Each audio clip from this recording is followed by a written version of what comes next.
Radio. Wrestling podcast featuring Ramen Bomber and Rab and the one and only Peanut. Woo! Jobber Radio. Jobber Radio. Jobber Radio. Jobber Radio. Bitches. The only thing that everybody got right was Reigns, and that's hilarious. No robes, like they had to get naked. No, he didn't say much about he did! Bray. He said the Hot Pockets comment, called him a fat ass. Come on. No, you don't. Yes, I 100%. Because you just wanted to see what Kane you're standing in front of the statue doing nothing with it, because it's nice. Oh, that's nice. Hey everybody, what's going on? Welcome to Jobber Radio. I am Jake, aka Bomber, and I'm here today with two guests. I said guest, didn't I? Well, okay, that's bad. That is bad. Yeah, no, I don't normally do this show, you piece of shit. Yeah, okay, two guests. First time you're ever hearing them. Matt Zion, what's going on? Oh, man, I'm glad to be here. I don't even know what this is. Fuck it. I guess I'm just going to leave because I never do this before. Thanks for coming on to my show. Thank you. This is my show. And also, another guest of mine, we got Lee. What's going on, dude? Not much. I'm glad I'm finally upgraded to guest and not the guy who replaced Peanut and pissed on his corpse like last guest is way above that, trust me. But if you notice, right? Of course not. Peanut, I think I kind of said penis there for a second, but penis is his new name. Yeah, but no, him and Rab just called in sick. He literally said that. He said, I'm going to call in sick, guys. His voice, he was losing his voice or some bullshit. I don't give a fuck. Hey, we have a commitment here.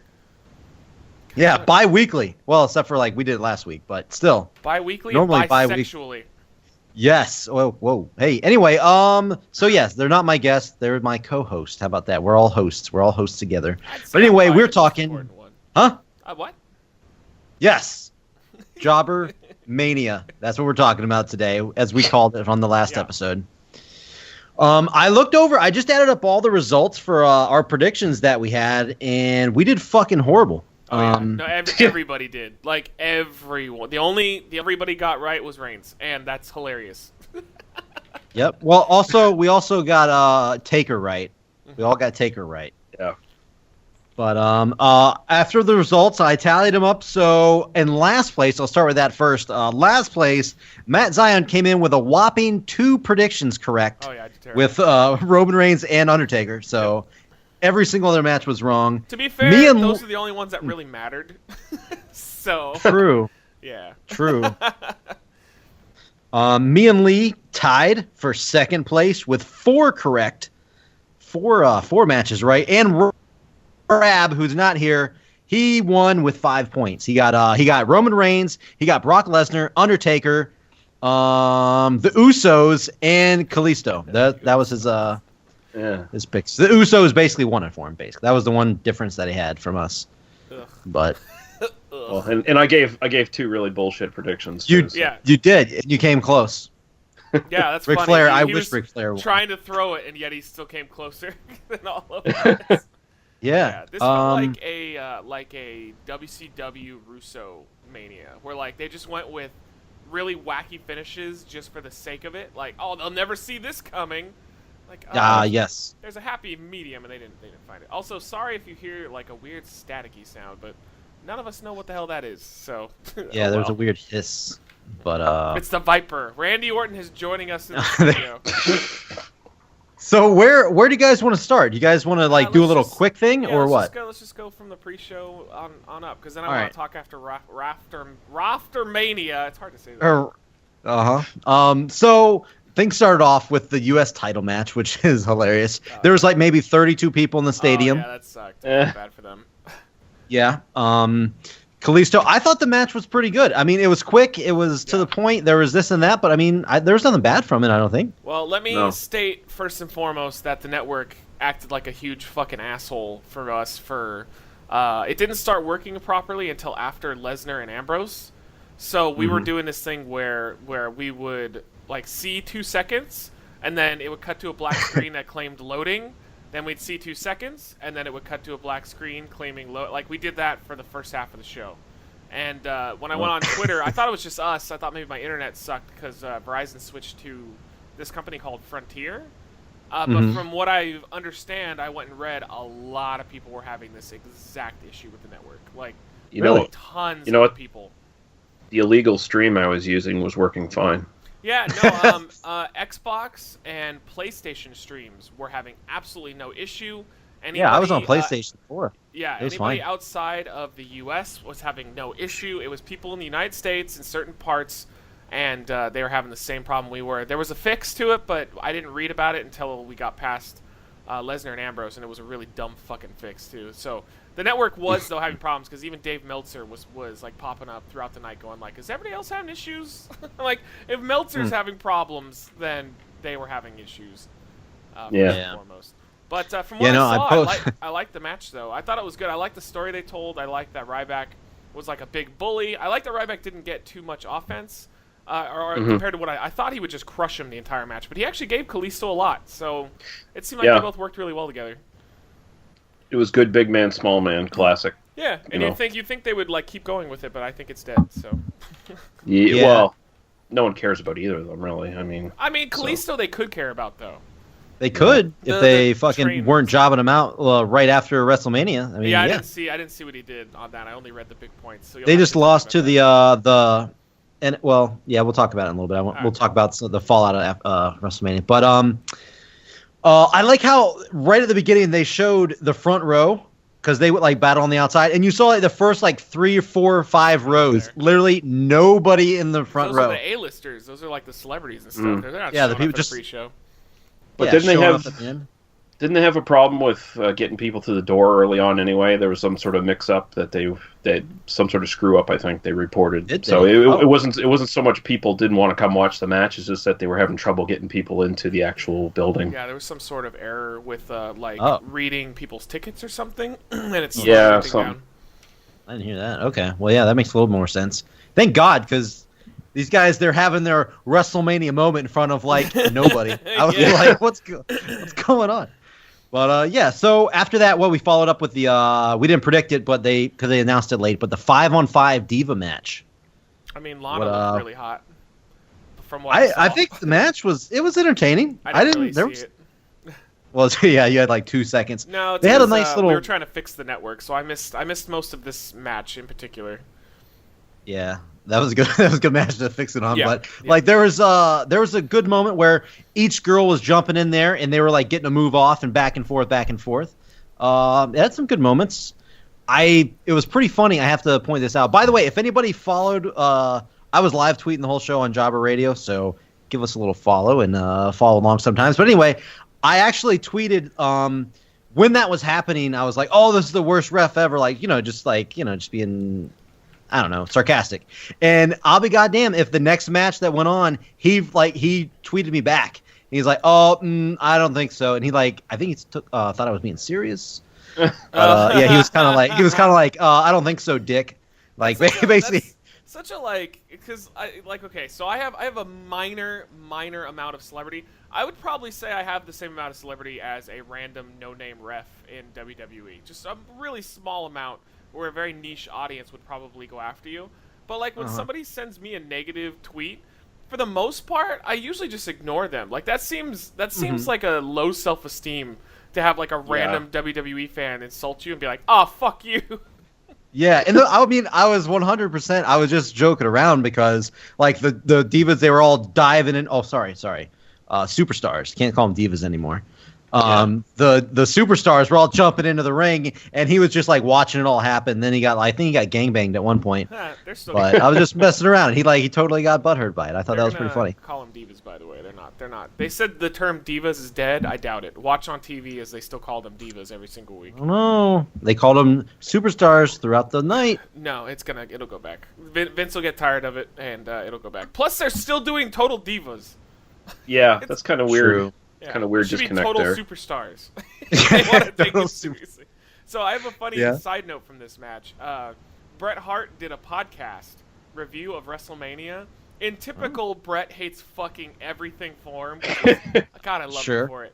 But he was insulting like all the matches. He hated everything, but he loved this match because guess who was in it? Natty. He's such an old fuck. It's so funny. Yeah, he's settled right into cranky old man mode. Mm-hmm. I did have one problem. You might not like this, Zon. I did have one issue with this match. The ending. The yes lock. I mean, come on. I know why. Why does that? It's her fucking husband. Who cares? I know, but but these girls are trying to like do this on their own. They're having this revolution. She did it like rightly. She did it really good though. It looked excellent. The little counter that she did into it. Well, like, yeah, they probably practiced it every night. Move ever, and so she actually like really worked on it. It looked great. Yeah, well, she didn't practice that shit, but I don't like women's wrestling for the most part, but I had no problem with this match. I mean, everyone was actually, not stinking the fucking ring out, So I mean, that's a whole other level above what you usually get from even the divas, quote unquote. So yeah, and Lana really mega hot, so it's all good. Yeah, I agree. I mean, it was a pretty good match. I totally agree with that. I don't know. Maybe I'm weird. I just don't like them doing references to like the male superstars. It's her fucking husband who just retired and was probably he was watching the match. I know that because he tweeted out about it. Of course he was watching. Yeah, Why would he not? It was her tribute to him. Like any other moment, sure, but like in this case, she's retiring. She was showing a tribute to her husband. You're like, I don't know if I like that show of love. No, it's I don't know, man. It also bleeds into the women's title match that happened later on. Same exact fucking shit. But this is same thing. This is the one time where it is 100% completely okay and acceptable given the circumstances of her retiring. Okay, that might be fine, but we'll get to it, I guess, later on. Well, okay, you're gonna hear the same argument as we get to the women's title match later on. Okay, here we go. Let's skip next. To me, this was one of the bottom matches on the entire card. Usos versus Dudley Boys. Another one I completely missed because we were trying to fix the network. But boo-hoo, I don't care. Fuck the Usos. It's like I hate them. A 2-minute match. I mean, it was longer than that, obviously, but there was like nothing to it. The only thing that was to it was after the match, they had the Usos, they had the Dudleys go get the tables, everybody was cheering, and then the Usos turned it on them and put the Dudleys through the tables. They did the double frog splash through the tables. It doesn't make any sense that the Usos won this, because then the next night on Raw, they're building up Enzo and Cass coming out to feud with the Dudleys, and then the Usos are doing like fucking nothing on Raw. Like, this whole Mania was so weird. It's like they booked Mania, and then they booked Raw like when they got there the next day. It does, like, again, like, you want to, like, book the Dudleys strong so that when Enzo and Cass beat them, they look strong. But now Enzo and Cass beat them, they're just going to be the guys that beat the dudes that the Usos beat. It doesn't, they don't ever think long-term for anything anymore. It's so fucking stupid. Yeah. That match shouldn't even have been on the card, honestly. No, I mean, that was bad. And I was excited to see it. By the way, I noticed Devon looks like he put on a lot of weight. That's just I haven't. He has. Give a shit. Like even Bubba's gained weight too. Going back up. He looked awesome as Bully Ray. But anyway, he did. No. I was so frustrated. I really wanted to see the Dudleys get a win at WrestleMania. I thought this was going to be just like a little nod to him, but it was literally just, oh hey, here's just a throw-in match. We're just gonna put the Usos over because that's they can't. No reason. Can't push those TNA guys, those damn Dudleys. Those fucking TNA guys. Yeah. TNA originals. Yeah. But, so to me, that was, I think, the bottom match for me on the whole card was Usos and Dudleys. There was literally nothing to the match. Yeah, I would agree. Yeah. I would agree it was the worst thing. But thankfully it was pre-show, so nobody will remember it. It technically doesn't count for Mania, so whatever. Exactly. Yeah. But, all right, so starting off the show, what do we do? It was the Intercontinental title match, right? Ladder match? Mm-hmm. Yeah. I'll let you guys talk about it first, but I just want to say I fucking loved it. I say go for it, Lee. Yep. It was all right. Some pretty good spots in it. Everyone was working pretty hard. I think we'll talk more about what a waste it was to do it with Zack Ryder and give him the fucking title. What a fucking even though it was a good feel good moment, I guess, for him. But I mean, holy fuck, it just seems like the Intercontinental title doesn't mean anything anymore. Again, when they were trying to build it up, and now they just throw it away on Raw, and The Miz has it again, and I could fucking care less now. I think we're just going to talk about it all now. But Yeah, I had to go back and watch it because that was another one again that the network is crapping out.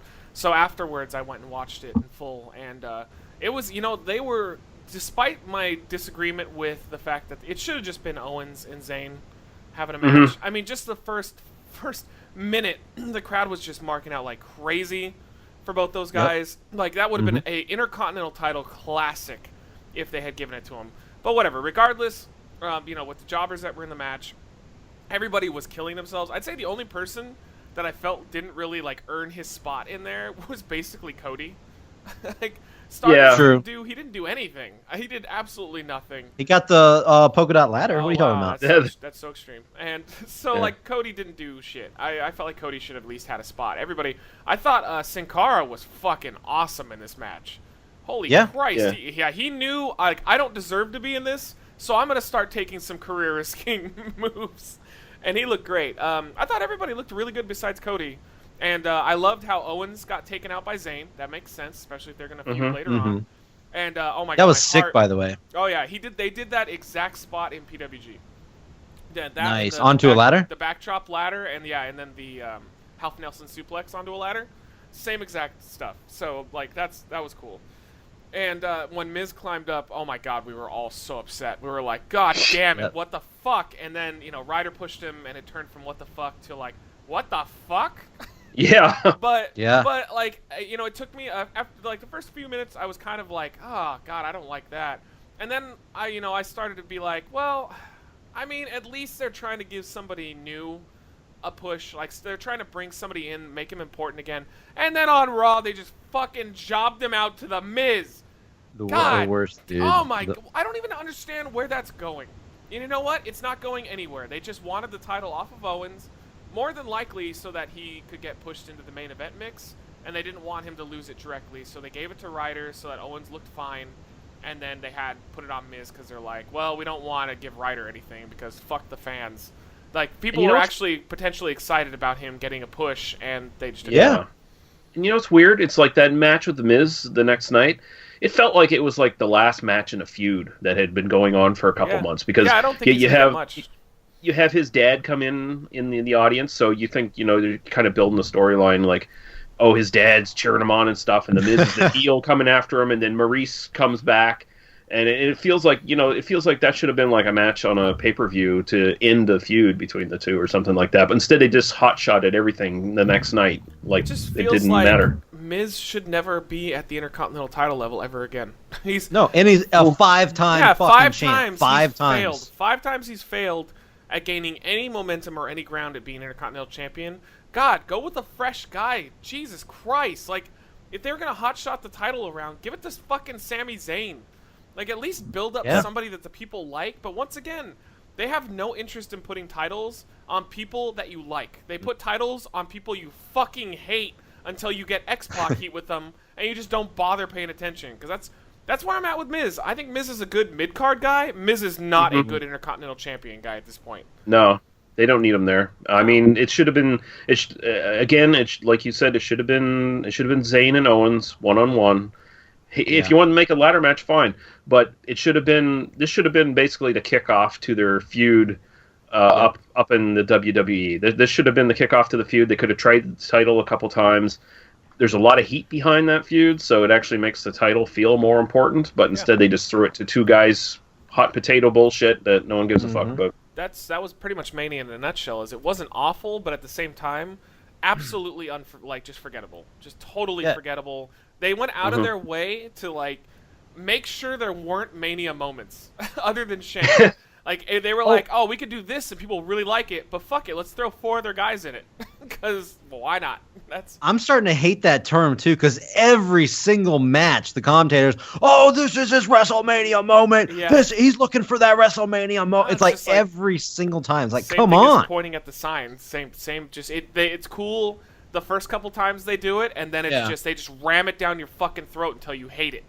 That's WWE, though. They don't get the cool factor of anything anymore. Like, they strike gold on something, and then either they like push it to the point of death, or they don't push it at all. Like when Orton's RKO out of nowhere was super popular on the internet, they didn't even acknowledge it for like 4 months, And then all of a sudden they're like, oh, he hit the RKO out of nowhere.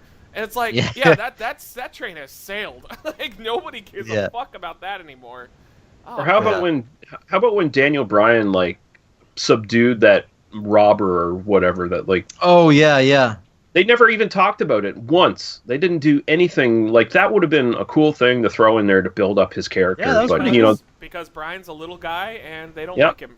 So he couldn't possibly do that. If Reigns had speared someone stealing a purse, we would have heard about it like 45 times on every Raw for the next 3 months. Reigns speared a guy who was stealing a purse. What a fucking Samoan. So annoying. Well, before we move on, I just want to say this was definitely one of my favorite matches from the show. The spots were like, seriously, they were intense. The whole half Nelson onto the ladder, I was like, holy shit, Kevin Owens is dead. Yeah, but if you that watch looks it so back, brutal. Though, the only thing that really hits is his knee, and his knee actually landed perfectly in between the rungs of the ladder, and then he placed his head in between the ladder. So it looked perfect. Yeah, it looked perfect. I just know the refs like dove in and said like, oh shit. He was absolutely I was fine. like, that was awesome. That match, even the ending, I had no thoughts in the world of Zack Ryder winning, but it was a pleasant surprise. A pleasant surprise. That's how I put it. Raw just fucking ruined the entire thing. It 120% ruined it. And they had their rematch on SmackDown, which because I've been following Twitter and like SmackDown's going on while we're recording this. Yeah. And they just had a rematch and Miz just won. So. Yeah, of course they did, because they hate Ryder. That was like, I would not be shocked if the entire point of giving Ryder the belt and then having take it off immediately was just so that, hey, remember when Ryder was really over as the U.S. champ and we jobbed him out? Yeah, we did it again. Fuck yourselves. Oh yeah, one day. The guy got himself over, and they fucking hate that. They're malicious. They don't like it at all. They're malicious. Like that, again, that's the difference between NXT booking and WWE booking is they remember things that piss them off, and they'll like give you a little glimmer of hope, and then they rip it away, and then they're like, oh, but it's really smart booking. How is giving the Intercontinental title to a guy and then giving it to somebody who everybody universally loathes the next night good booking? Although I love seeing Maurice back, so fucking hot. But she taps Miz though, so that downgrades her a lot. She's downgraded to like a 9 out of 10. Yeah. She's really dropped her it. 1 point, huh? Dropped her only 1 point. 1 point, but yeah, anybody else probably would have like big FU, but still. All right, so what was next? Was it the AJ and Jericho match? Was that next? Yep. Didn't see this at all. You sent us the video. Desperately trying to fix the network. I was sending you guys. You saw how bad it was. All I did is I saw the last I even tweeted out the video you sent. It was hilarious. But I think the important thing isn't really the match because I don't think they just don't have good chemistry together, like at all. No, they haven't. They haven't worked it out at all. Like they've had enough matches together now where it's just like no, they're awkward together in the ring. Yeah, and I actually blame Jericho. Honestly, like AJ always looks like he's ready and crisp to do something, but Jericho just can't fucking keep up with him in the ring.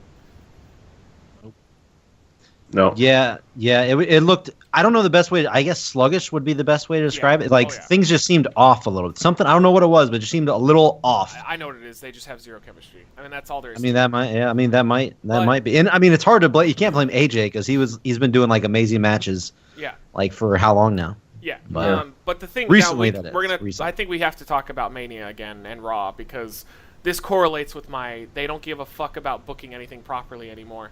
If AJ was going to become the #1 contender, which, by the way, I'm super happy with, I am so down to see a Roman Reigns AJ Styles match. But if they were going to do that, if they knew that was going to happen, what the fuck was the point of having him lose clean to Jericho? I don't. Jericho it's dumb. Jericho can lose 1,000 matches. It doesn't matter. He's Jericho. He will always be over. He's hit that Ric Flair status. Doesn't matter. Yeah. He can do anything. What? Why? I don't. I take this kind of similar to when Ryback faced Mark Henry at Mania like 5 or 6 years ago, whatever it was, and they had Mark Henry win by like DQ or countout or something really weird, and then the next night Ryback became the #1 contender against Cena.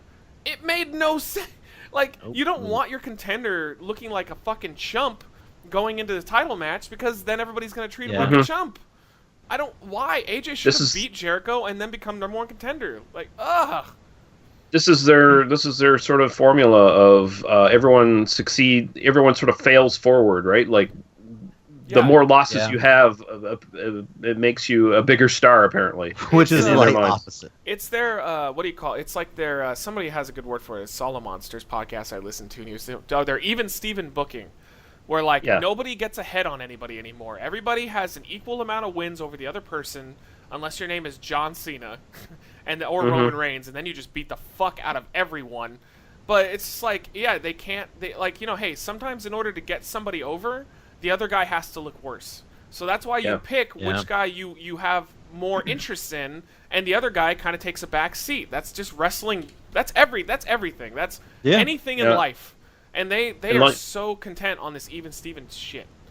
And like you said, Jericho's bulletproof. He can lose, and it doesn't make him look any worse. It makes AJ look really good because he just beat an established star, and it makes him look like he deserves to be right there fighting Roman Reigns. Yeah. I got a question for you guys. Do you think maybe they're just not that confident in AJ really, or they don't know his real capabilities, and they know Jericho lost? Remember when Jericho jobbed out to Fandango at WrestleMania a little while back? Mm-hmm. You think maybe like, oh shit, we can't let that happen again, and AJ's not going to amount to anything.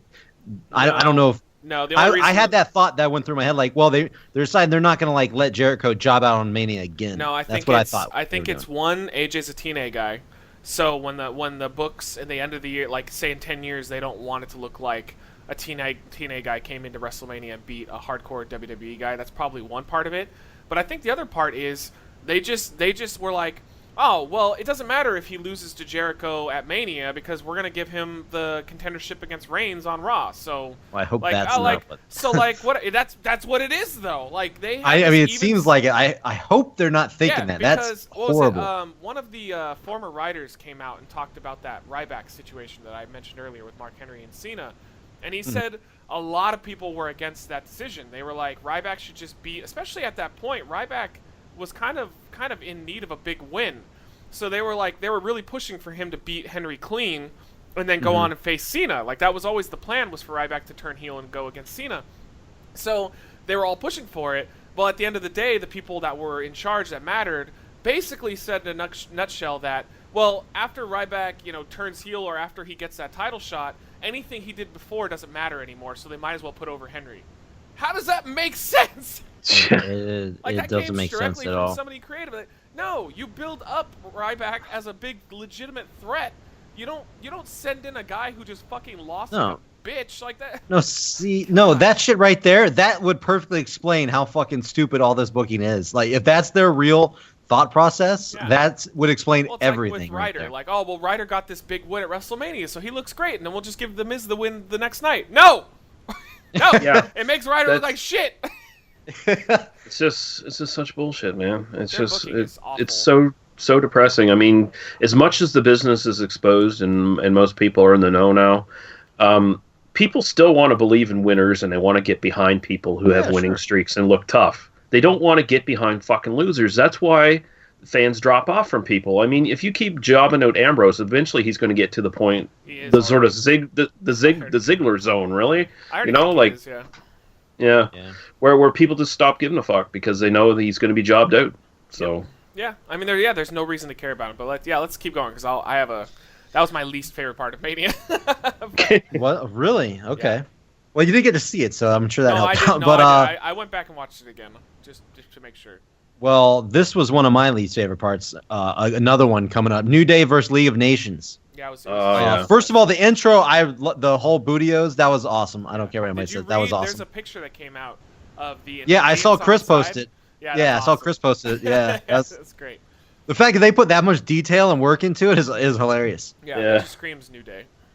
Yep. Yeah, the match was. I don't think it was a snooze fest because it wasn't very memorable. I did say that I liked how they ended it. I liked that it had strategy involved, as in the League of Nations kind of independently focused on each member and took them out as a team.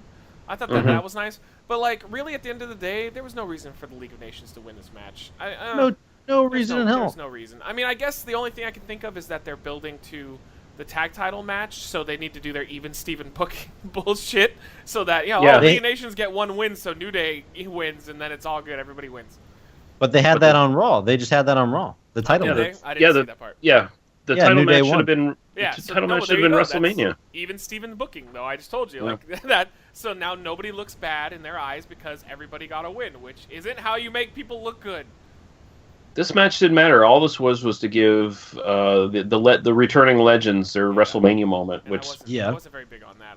Poorly used. used. A lot of people universally loved it. And I was marking out hardcore when I saw them. We have opposites. I liked it. I wasn't a big fan of it. I thought it was a fun moment, but it sacrificed 7 of their main roster guys in order to get over 3 dudes that don't wrestle anymore. And they could have easily thrown into a different segment to not bury their current talent. Like, this is a reoccurring theme that happened later in the night, too. It's like their current talent are a bunch of nobodies, and then they stroke off the guys who really don't make them money anymore at all. I mean, you're telling me when the glass hit, you weren't even a little bit like, no. Fuck. Well, actually, you know what's funny is I really didn't care about Austin coming out too much because I knew it was happening. I was actually more excited when Michaels came out in his gear. I thought that was pretty cool, and then like Foley came out in his gear, and then Austin's like, "Well, fuck this, I'm just gonna come out in what I fucking want." Yeah. It was good to see Shawn Michaels not dressed as a fucking clown, fucking great hillbilly. Shape, by the way, too. He looked Hunter. He looked like he would come back and not lose a beat. I'm tired of them putting over the guys from the Attitude Era like they're the next coming of Christ, when really Christ isn't coming anymore. Like they just pop up for something. Nobody bought this pay-per-view for them, but I could see some people that bought it for New Day because there's a lot of really hardcore New Day fans out there. And if they had just come out and beat up League of Nations and like helped New Day, cool. But then they like come out and bury New Day too. And that's the thing. Well, yeah, but that was more of like a comedy thing, though, as far as like just straight burying him. They were doing the little dance, and then of course it's Stone Cold. Stone Cold don't fucking dance. He hit him with the stunner. I thought that was. Ways, that was just me, but I thought it was cool. They could have just booked a segment with Rock, Austin, Shawn Michaels, and Foley. Oh yeah, I would have been just as happy with that instead of them burying the Wyatts and burying New Day. Yeah, I sort of had. Oh, sorry. No, you're good. You're good. Go. I was just gonna say, I actually do have. When I was watching them come out, I was like, you know what? I had an idea for where they could have been better used if they had rewritten the story a little bit with the whole Shane thing. But I'll probably get into that with the Shane match because I think that was poorly booked as well. But yeah, they could have been used better. They had this idea of if the Legends come down to our most popular tag team act in the company and probably the second or third most popular act in the company right now, and then you just make them look like fools compared to the Legends. Like, that doesn't give them a rub. That doesn't make them look any cooler. It just makes them look like an afterthought, and it kind of sucks. Yeah, but I really didn't feel that bad when they did it to League of Nations. No, but but that's by design. So I don't like it either. But they're heels, so I'm fine with the idea that heels could look like shit to Legends. In that regard, and also they're just jobbers. Like, League of Nations aren't going anywhere, so it doesn't really offend me. But it's like having them stun New Day. That sucks because I like Sheamus. Yeah, I like Sheamus too. I think Sheamus would be a really fun uppercarder, but at the moment he's regulated to tag team stuff. Yeah, but so what was next? Did we have the Dean Ambrose match? Right? I think it was. What a fucking disappointment this was. I was so hyped for this, and it was. I had so many issues with the booking on this. Is what was the biggest problem. One, I've thought about it, and I know in my initial video I was like, Ambrose had to win 100%. I take that back. I think that they could have made it work with Ambrose losing if they had made him look like a legitimate threat and look like he actually belonged with Lesnar in the ring. But he literally looked like a toddler attempting to beat up an adult. I didn't believe for one moment that he had a chance against Lesnar because Lesnar just every time Ambrose got some sort of and this was the you were like breaking up. What do you say? Yeah, and this is what I said with the comparison, the way Shane was in the Taker match. I wish Ambrose was more like that in the Lesnar match where he was like, "Come on, bring it," but nothing. He didn't do that shit. No, I mean he did it maybe once, but yeah, they I felt like it basically like this was the flow of the match. They get in the ring, Lesnar beats the living shit out of Ambrose. Ambrose desperately tries to get a kendo stick or a chair, gets like 1 or 2 hits. Lesnar shrugs it off, beats the shit out of him, then taunts him, and it like puts his foot down on the weapon, going like, "Ah, you're nothing. You're a fucking joke." And then I'm like, okay, here comes Ambrose. Nope, Lesnar just continues to beat the shit out of him and taunt him and tell him he's nothing, and then Lesnar wins the end. I know. You're always waiting, like, the whole time you're like, all right, Ambrose is about to get it. He's about to get it going, And then it just ended. It, like, that was the thing that hurt me so bad, was it just ended. There was no special, it just, like, match is over. Yeah, all right, they wanted to keep Lesnar strong. That's what it looked like to me, was that they are going to do Lesnar and Reigns rematch soon, if it's not like SummerSlam, then Mania, whenever. And so in order to keep Reigns strong, they have to keep Lesnar strong when he jobs to Reigns. LOL, Reigns, so strong, always wins. Now, that's what this comes down to.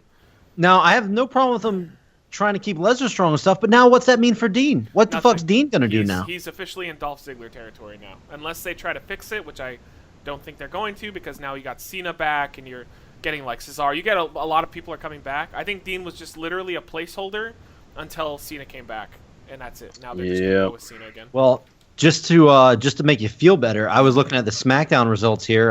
Dean Ambrose beat Tyler Breeze on SmackDown, so that's wow. That's climbing the ladder. He's not completely he's climbing back up. Like they always, again, like we've talked about this so many times, they wonder why we don't get behind like certain guys, and I'll argue Dean probably still has a pretty good chance of having people get behind him again. But like when they do these like quick pushes for somebody that they've had lose for like a year plus, and then they don't get over on that second push, and they're like, "Oh, I don't understand why he's not getting over," because you treated him like shit for a year. Like he looks like a guy who is running into a fight, who is completely unprepared for a fight, gets his ass kicked, and then rinse and repeat. Why would I get behind somebody when they continually just get destroyed by everybody that they go up against? And the promo, the build up for the match, it was so good. It was it got you so hyped. Yeah, but all they had to do was just, like I said, even if no matter what, they're dead set on Lesnar winning, which I'm still totally against. This was Dean's night to become a huge star. But if they were dead set on Lesnar winning, the last 5 minutes of that match should have been Dean with just tons of near falls, just beating the living shit out of Lesnar with weapons to get him down, and then just have the F5 out of nowhere on those chairs, and you would have been fine. But it was literally just, how can I beat the shit out of Dean and make him look like crap? Typical Lesnar match where he just doesn't do anything that's entertaining anymore. He just suplex. I don't have to wrestle. I still, and the funny thing, when we were doing the predictions, I said like this was going to happen too. Well, not like how it went, but I was like, Dean should win, but Brock's going to win. I don't see having Lesnar win, how that's going to help them in the long term at all. And don't get confused. I have no problem with Lesnar winning as long as it wasn't that way. It was a squash match. Did really. nothing. That's what it felt like they squashed Ambrose. Mm-hmm. Yeah. I don't get it. This was my easily my least favorite thing from Mania, only because of the fact that they booked it into hell. They did every single thing you could possibly do wrong with this feud. Yeah. I even hated the build up to it. I hated the stuff on Raw. Really? I didn't like it because again, I don't know. I kept telling you that the entire time all they were doing was making Dean look like an annoying child. They never made him look like he had a chance against Lesnar. He was like taking sucker punches and like low blowing him, and then they get to Mania and he's doing sucker punches and low blowing him and he looked like the heel going after like the big mega baby face, right? He did, yeah. It should have been at the very least given Dean an extra like 20 or 30% more offense, especially at the end, and they just didn't bother doing it because I mean, as far as I'm concerned, I think they see Dean as like a Ziggler, where he's like a good hand. He's somebody that they can throw in and rely on, but they're never gonna see him as, he's like a Daniel Bryan. They're never gonna see him as the guy. Yeah. Can we all agree that Lesnar needs to go away for a few months? Mm-hmm. Well, he probably will. Yeah, because he's been way overexposed the last half a year or so. Like he's had too many dates, I think. He's gone. Ugh. I hate that if you've seen one Lesnar match, you've seen every single Lesnar match. Like he needs to change it up at least a little. I'm not saying get rid of the suplexes, but I'm saying how about you introduce like something else? Introduce some other wrestling move, because he just doesn't give a fuck. It's the same thing over and over again, and it was fun for the first year and a half, and now I'm completely done and over it. They need some good technical opponents to give him like more of a ground-based match or something like that. Just something that's going to change it up, right? Yeah, so they need to put somebody in there. Like I always thought it would be interesting if when Reigns faced him, if Reigns was like the one guy that was the like countered the suplexes. So or like you were saying, like put a guy in there that is like a Kurt Angle. Somebody who isn't going to take suplexes because he knows how to counter them, and force Brock into doing something different, but they're never going to fucking do that. How about Cesaro? I mean, he's got that great strength, right? Yeah, like he's a guy the fans would believe could actually match Lesnar in strength. Yeah, I agree, but man, I promise if they throw Cesaro with Lesnar, he's going to get jobbed out so hard. Oh yeah, I know. Everybody will, unless the only person that's going to beat Lesnar at this point is going to be Reigns or Lesnar. No, I mean Cena. No, it's just Reigns. They've already ran that. This is WWE booking. This is like that year with Wyatt and Taker, how Ambrose jobbed out to Wyatt multiple times in big matches just to make Wyatt look good, so that he would go on and lose to Taker. Well, Ambrose is jobbing out to Lesnar to make Lesnar look good, to job out to Reigns, because that's all they're interested in now anymore is like the end result and making somebody look like shit. It's funny too because they have this even Steven booking, but with Ambrose and Wyatt, nope. Both you guys lose a lot. Yeah. So weird. I'm gonna look up Dean Ambrose's losing record. By the way, he's lost, and it's always the same loss for Ambrose too. It's always like he has the match, or at least has a potential to win the match, and then he goes out, grabs a weapon, it backfires on him, and he loses the end. Exploding television. Yeah, going out and getting the barbed wire back that they didn't even use in the match. He basically rubbed his face with it and then missed. God. Yeah, that was really annoying. Yeah. 2016. Oh, well, 2016. He's got he's actually got a lot of. He's got a good record. 2016. He does. I mean, how? 43 wins, now, 8 losses. He wins on TV a lot. He never wins on pay-per-view, ever. Yeah. Not where it counts. No. Yeah, 79% win percentage. Yeah, in 2016. TV. Look on pay-per-views. He loses everything. He lost to Triple H. That's just overall. At the Rumble, he lost, and he lost to Triple H. Then he lost the Triple Threat, and then he lost to Lesnar. He's not doing particularly well. This also counts in like house shows, I believe, too. And though. I'm sure he always wins at house shows because the babyfaces always go home at house shows. Probably, yeah. But anyway, so what was next? Well, now we can start getting into the stuff that I won't complain about. Was the women's title, right? Yeah, I think so. Yeah. Wow.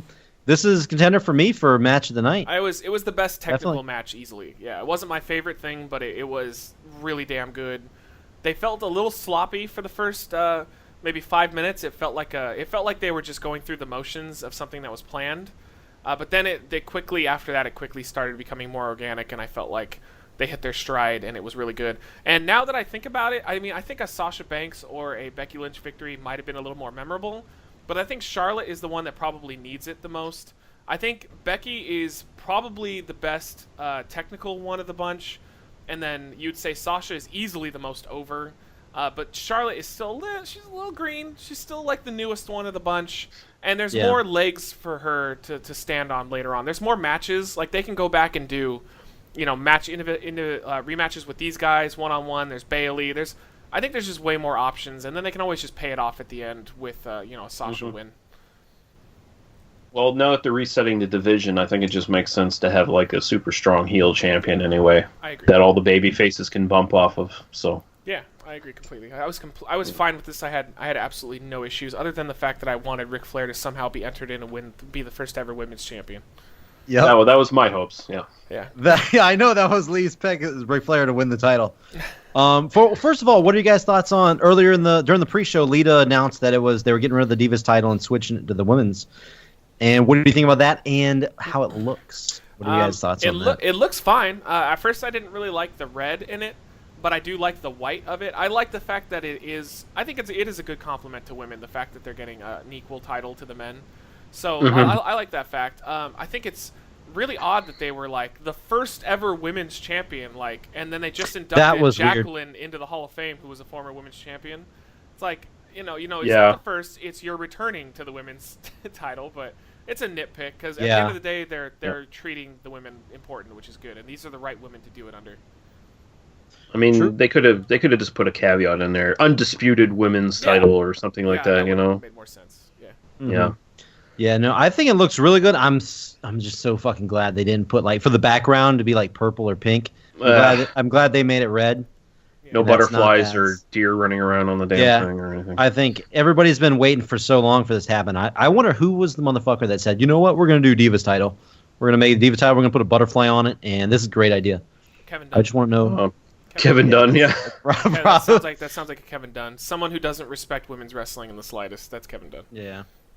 But the match, I think the match was awesome. I like the spot where Ric Flair got taken out. That was hilarious. Yeah. He rolled over her on purpose like an asshole. I know. He was like, oh, hold on. Let me roll on top of you here for a second. For no reason.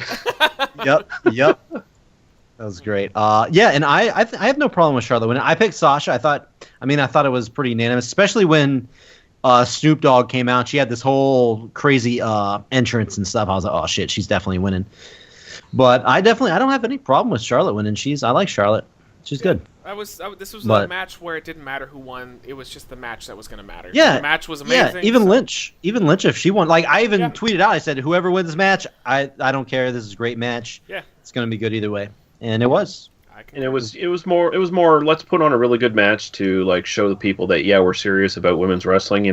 Maybe for 3 months or however long it lasts. But I hope it lasts forever. But there's a good chance eventually they'll give the title to like Eva Marie and try to push her as a face. Yeah, it will happen. It will. You might. Yeah. There's no maybe. It will happen. Yeah, eventually. enjoy it. While we have I it, do. Though. Huh? I'm gonna enjoy it while we have it. Yeah. Oh yeah, definitely. But the thing is, I will now. Remember, I said I was going to talk about it. Here we go. Okay, I don't like how they keep doing all these references to all these dudes. Well, you mean like Charlotte with her dad, like Charlotte with flares, with the robe and everything. Sasha came out with the Eddie Guerrero stuff. I know it's the whole background they talked about, where that's the guy who brought her in and all this stuff. I'm like, there's reasoning behind it though. They're not.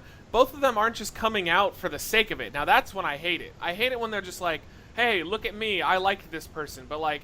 Sasha, like that was her tribute to a dead wrestler who was her favorite growing up. So to me, and she was constantly doing his moves throughout the match. To me, that makes sense though. Like I don't have a problem with that. And Charlotte's makes even more sense because her dad is fucking right there. I know, but man, I do not like how they are constantly going like, "Hey, I'm a woman. We're doing our own thing, but look at me. I'm doing something from him." It's like, no, man, no. But like, if they weren't. Look at what they're doing though. Who gives a fuck? It's really good. I don't. As long as it's really good. Yeah. If it was shitty wrestling and they were doing it, I could see it because then it looks like they're just doing it as a handicap or a crutch to get over. So like their wrestling is terrible, but they want a good reaction. But they're just doing it as a tribute. Their wrestling is amazing. I don't give a fuck. A few months ago. No, you're good. Go ahead. Oh, I was just gonna say maybe a year ago or so, when the women's wrestling was still really in the shits, except for NXT, when you started seeing Charlotte doing her old man stuff, and she just felt like a carbon copy ripoff of her old man at that point. That was bad. But now they've gotten to the point where the women are establishing their own personalities, and sure, they got these little tributes, flashes to their mentors and stuff. But that's fine. Every wrestler fucking does that. Yeah, like the males do it all the time too. Nothing in wrestling is original anymore. But the guys aren't trying to be like, oh, look at me, I'm trying to. They do it all the time with moves in the ring and stuff.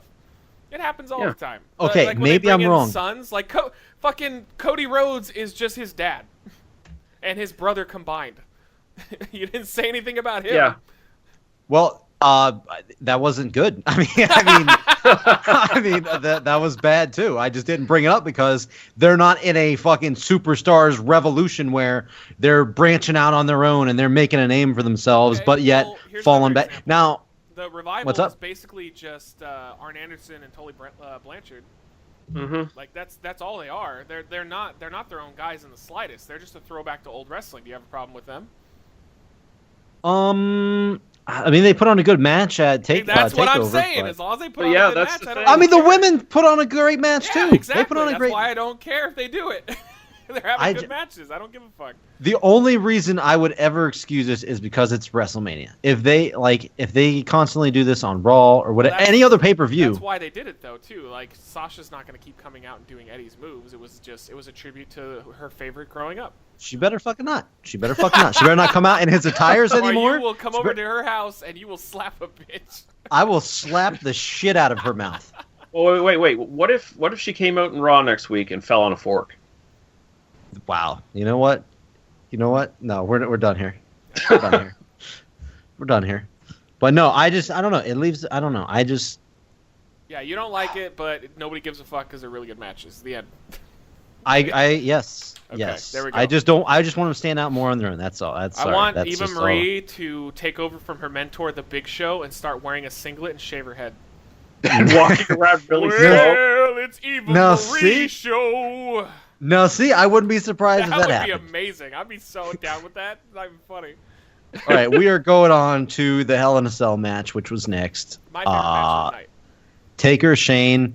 Not my favorite match, but it was obviously the most memorable, definitely the most memorable spot of the night. But I really enjoyed what it as a whole. Yeah, what all you guys got to say? You hated it? I'll let Lee go because I know Lee and I have opposite opinions on it. Yeah, what do you mean you hated it? I didn't like it at all. It all built up unbelievable action. I didn't buy fucking Shane for any second in this fucking thing. And it all built up to that one big spot that basically got undone the next night on Raw anyway. Didn't matter. There's no consequences. I'm not counting Raw, but I agree with you.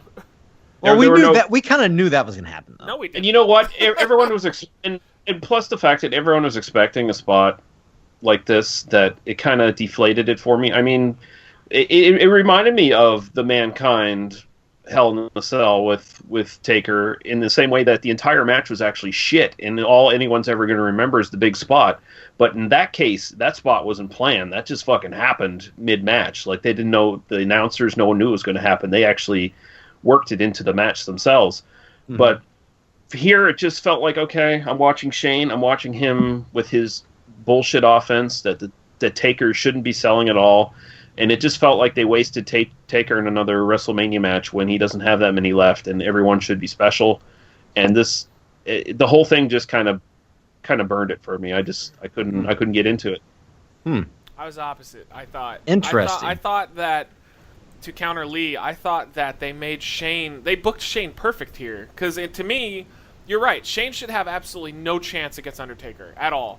The nice thing was he looked like he had a chance, but only based off of his intelligence. Like, he was taking certain spots. Like, my favorite spot that he did is when he kind of waved Taker in, like, hey, come beat me up. And Taker came at him, and he jumped up and hit a DDT on the stairs. Like, that was the majority of what Shane's offense was. It wasn't Shane dominating Undertaker.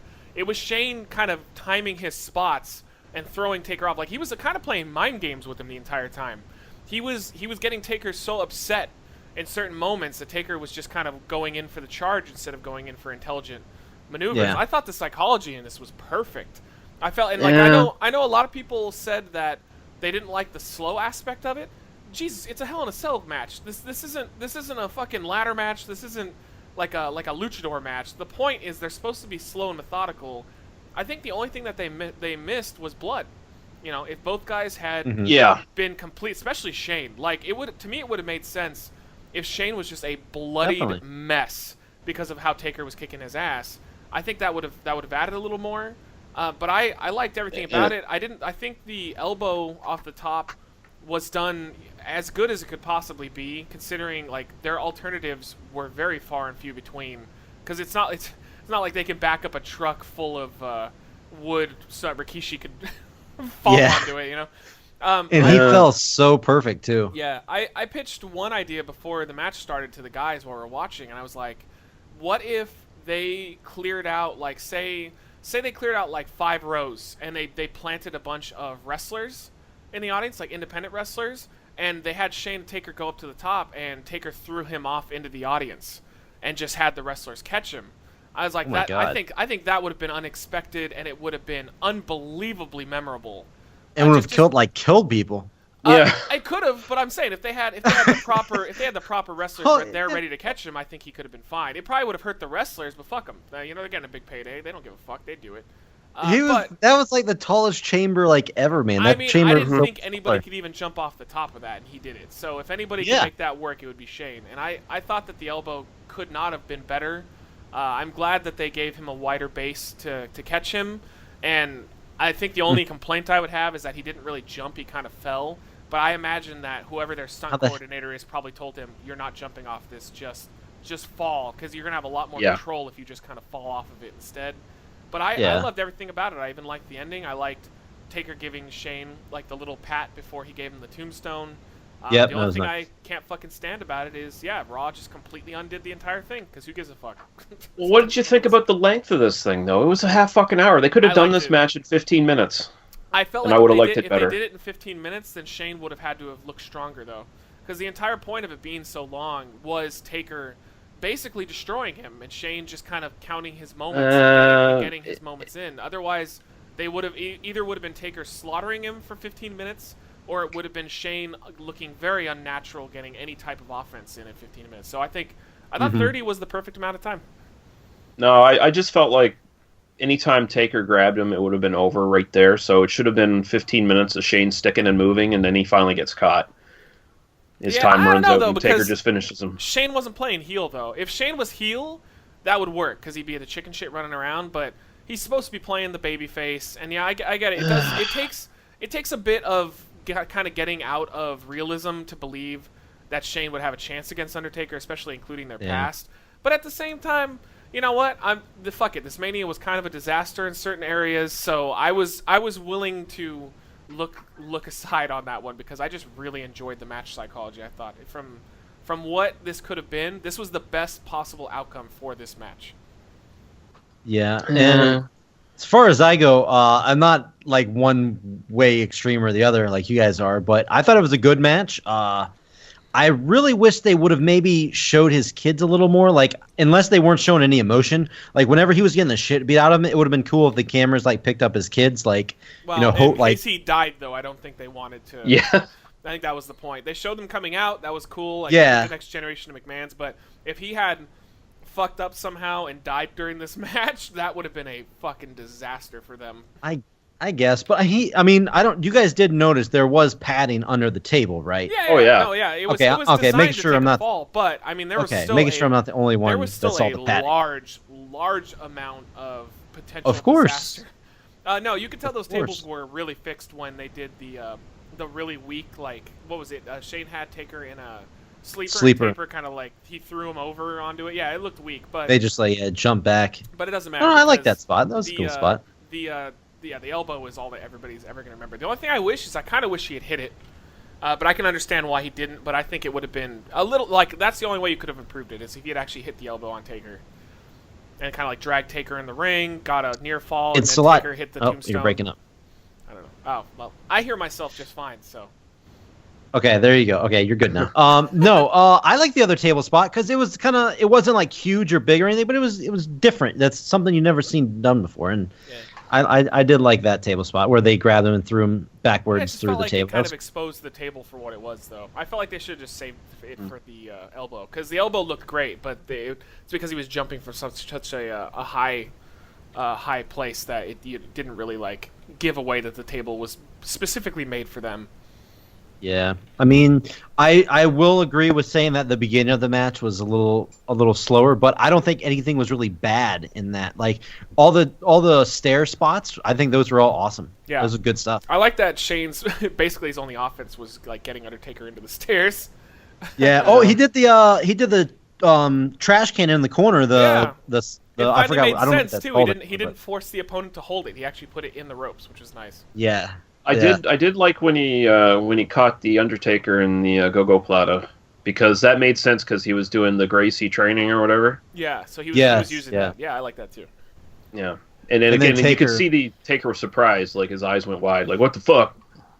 Yeah, they had to work that in somewhere because there was nothing else that had to do with the MMA besides his shitty like punches. Yeah, you see, that was believable. Because MMA, a small guy if he gets a big guy into something, he can, potentially beat him. That's believable to me, but the rest of it, I just couldn't personally get into it. I'm happy that Matt enjoyed it, that he could actually get into it, but I personally couldn't. It was just dragging. For half an hour, I was like, oh my god, why am I watching this shit? I loved it. I didn't feel that one time. I really liked it a lot. I didn't love it, but I liked it. It was good. Yeah, I felt like Shane should have been booked against a smaller opponent that was more believable.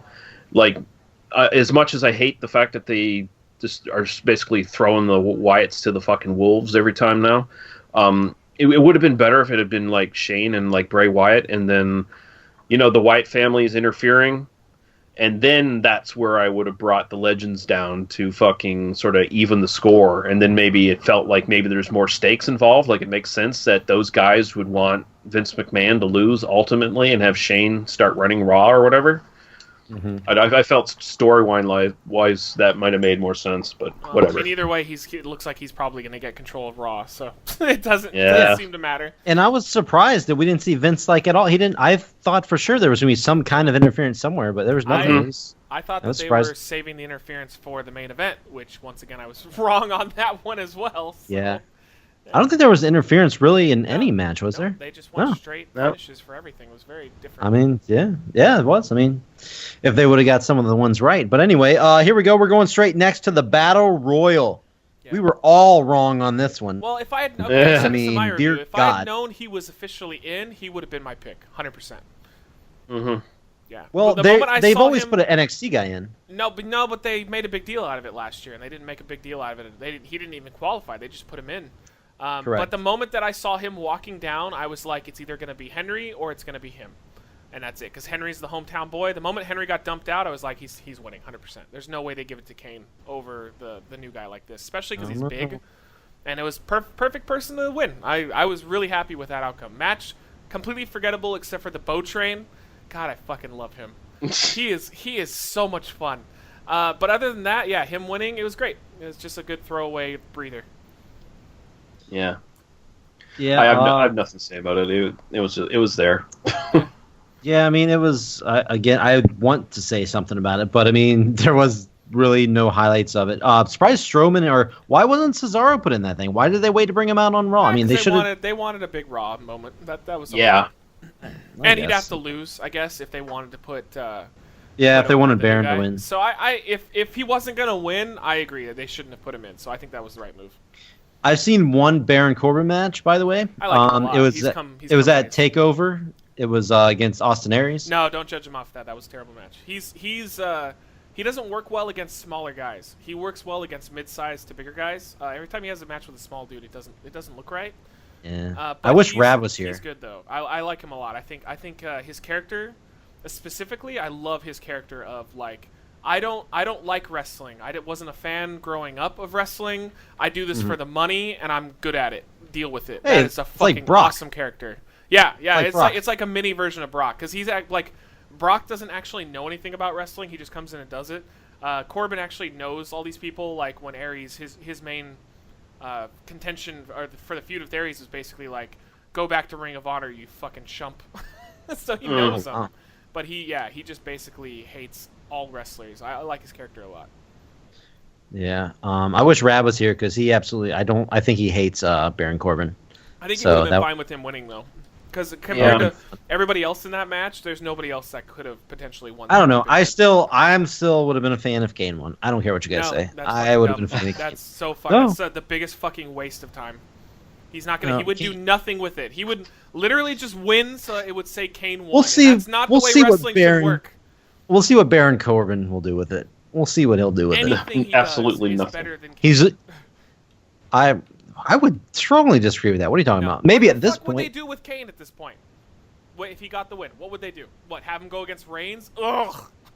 No. Thank you. It's just like when Big Show won last year. They didn't do anything with it. Yeah, but at least this year, though. If they're doing it. Even if they don't do anything with Corbin with it, he gets the rub in front of all those people at Mania, seeing that he's a big deal. So he's already gotten what he needed out of it. It gave him legitimacy amongst the common fans. If Kane won, it's just like, oh, Kane won. Yeah. Kane's Jericho. Kane is already It's over. a nice, it's a nice little tribute, just like Big Show was. That's not how wrestling works. That's not. No, you know what else was a nice tribute? Austin coming out and beating the fuck out of 7 guys who were normal card guys. No, it was dumb. I agree. It was dumb. They buried people who actually are on TV every week that fucking matter. Look, I understand how a lot of wrestling works. Some stuff is for fun and tributes, though. Yeah, and there's some stuff that builds people up in order to make them impressive, not giving the win to Kane because, that's a nice moment. I don't want nice moments. You should have known when Big Show... No, fuck, the Big Show was the biggest goddamn waste of that Battle Royal ever. He did nothing with it. All they got was him standing next to the stupid statue. He did nothing. Literally, Corbin did the same fucking thing. But I said he's a new guy. He in front of the fans. He just won a Battle Royal. I understand that. No, you don't. Yes, I 100%. Because you just wanted to see Kane standing in front of the statue doing nothing with it because it's nice. Oh, that's nice. Kane, who is a millionaire now, he really needed that. That's nice. It's not. Oh my God! It's a tribute. In the comments, anybody who has listened this far, would you have preferred Bomber's "Oh, that's nice" moment with Kane winning, or would you prefer them to give the rub to a new guy who potentially has a future in the company? I'm curious to see what you guys say. Oh, it's nice. I like it. Yeah, yeah. I wonder what they're gonna say the way you fucking present it like that. I wonder what you're the one that said that's nice. That's your fucking fault. It's a tribute. No, it's Who not. wins, guys? It's a waste. New badass or washed up old badass? Exactly. That's it right there. That says it all. I would prefer Kane over Corbin any day, or Baron Corbin. Then you're the one that is the reason why we get Austin fucking slaughtering the roster and why Lesnar crushes Ambrose. You know what? If I'm the one who the Austin came out, and if I'm the only person that fucking likes Austin coming out, then that's fine too. No, I'll take that. Liked him coming out, but I just don't see the like Lee was saying. You could have easily booked these legends into a different role that didn't bury anybody, but like it was just these 7 guys, whatever, fuck it, people don't really care. Let's put Austin out there. I know, and I don't think it buried him as much as you think it. I mean, it buried him enough to where I'm going to remember it forever. League of Nations are already buried as it is. They're not getting any momentum as it is. New Day, I don't think that hurt New Day at all. I don't think it hurt New Day at all. Well, you know what? Austin coming out was very nice. Yeah, motherfucker, that was nice. Might have not hurt New Day. Didn't help him any though. Yeah, it didn't do anything. I promise you, if Rab was here, he'd back me up. No, but like Lee said, it didn't. It may not have like buried them completely, but it definitely didn't do him favors. It just did nothing for him. Like instead of building a strong New Day moment at the end of the match, they just basically had a 50-year-old man bury him. It was nice. If I'm bringing legends in, I'm bringing them in to give a bit of a shine on to the new guys. Yeah. That's what I'm doing with them. I'm not bringing them in to make everyone feel happy about themselves. I was listening to a podcast and they had a really funny analogy for the whole thing. They were like, in today's wrestling, they suck the dick of every Attitude Era guy. Like, just suck their dick so hard. And he's like, it would be the equivalent of during the Attitude Era if they brought back like Honky Tonk Man and sucked his dick dry.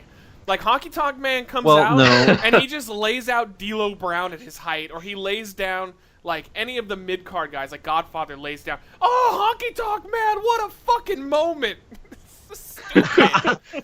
I don't know. Honky Tonk Man, he was the Intercontinental Champion. Like Hogan comes out and just beats the shit out of half the roster and puts himself over and doesn't put them over at all. They would never do that TNA. in the Attitude Era. I was about to say, I'm pretty sure that's a thing, yeah. Yeah, that happened. I was unaware that TNA was a thing anymore, considering all their talents in NXT now, but, if you can say what you want. Boom. Yeah. All I'm saying is that Rab would back me up if he was here, and if Peanut was here, he would say, who's New Day? And who's Baron Corbin? So. All right, let's do it. Main event time. Let's go. Main event. All right. The WWE World Title Champion, Triple H versus Roman Reigns. Yeah, pretty much. Oh my god! Oh god! Sorry guys, I fell asleep. Well, first of all, Roman Reigns versus Triple H. Okay, first of all, before we get to the match, let's get to the entrance of Triple H first. Awesome entrance. Yeah. What the fuck was that? Have you ever seen Stephanie as hot as that before? Holy shit! Yeah, no, I did when her tits popped out when her husband was trying to Oh my god! Okay, that's the one thing I didn't like about the entrance was her, because she's literally standing there going, "We are the bad guys. Roman Reigns is the good guy. boo us, Yeah. and then the moment Triple H's music hit, yeah. Well, they were booing her, but then Triple H came out, and then they're cheering him. That's the funny thing. I liked his entrance besides her. I liked those like creepy looking like corporate skeleton guys. I don't even know what they were, but they looked fucking cool. Authority minions. Yeah, if they were trying to get him booed, why'd they give him such a cool entrance?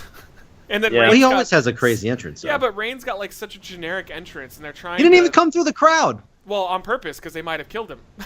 Yeah, he hasn't been doing that now for a while. Yeah. Oh wow.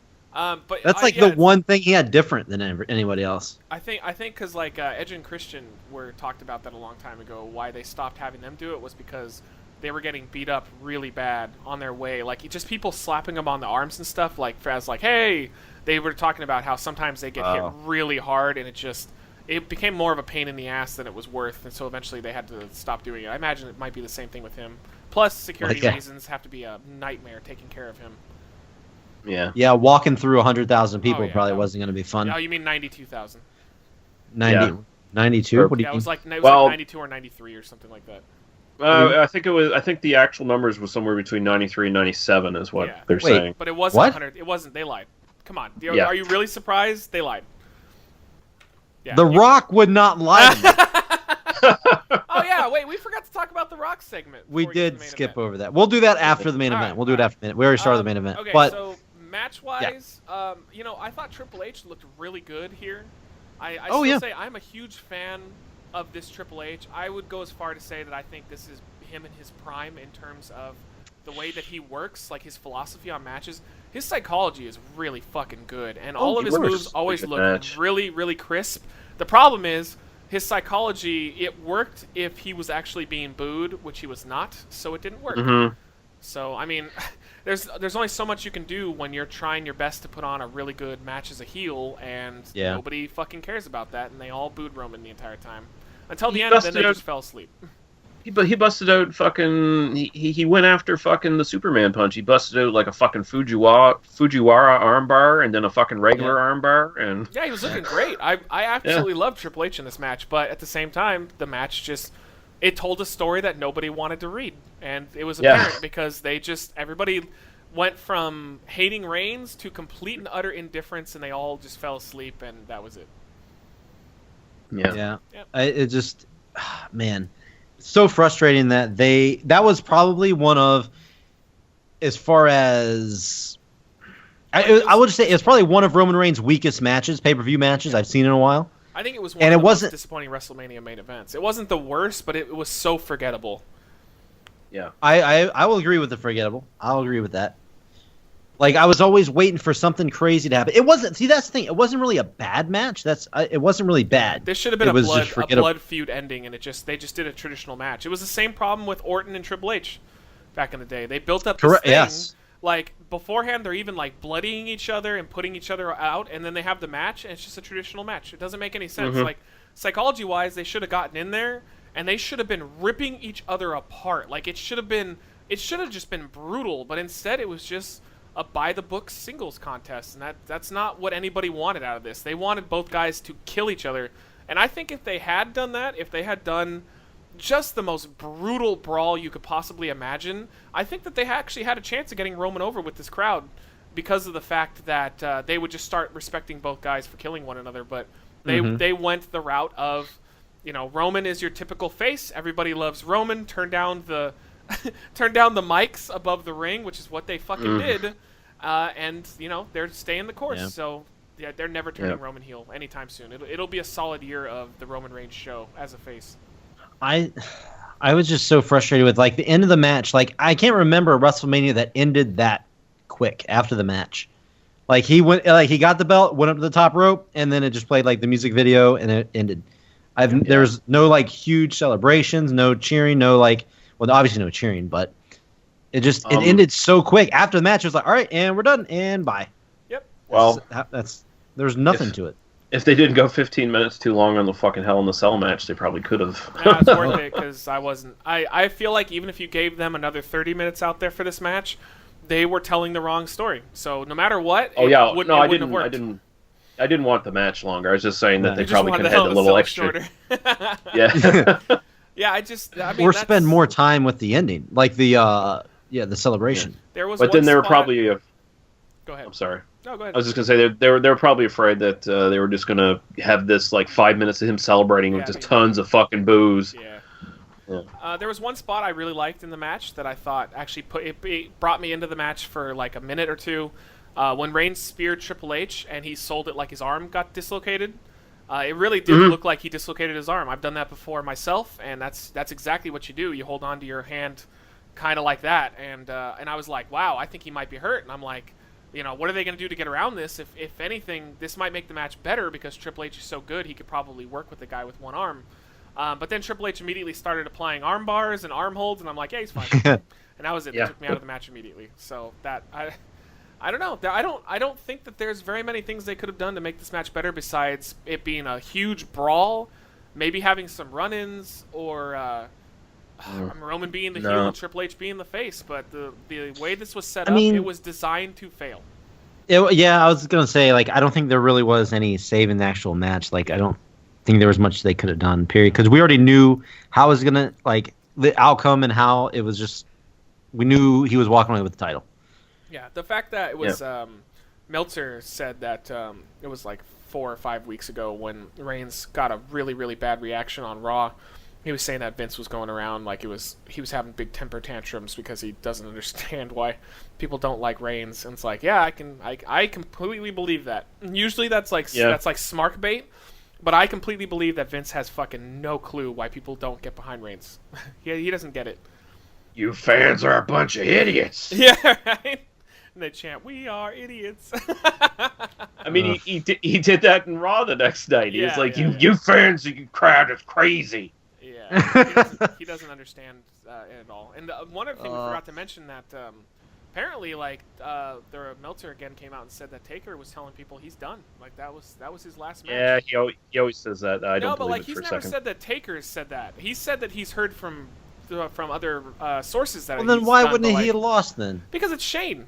you can't tarnish your record with Shane McMahon.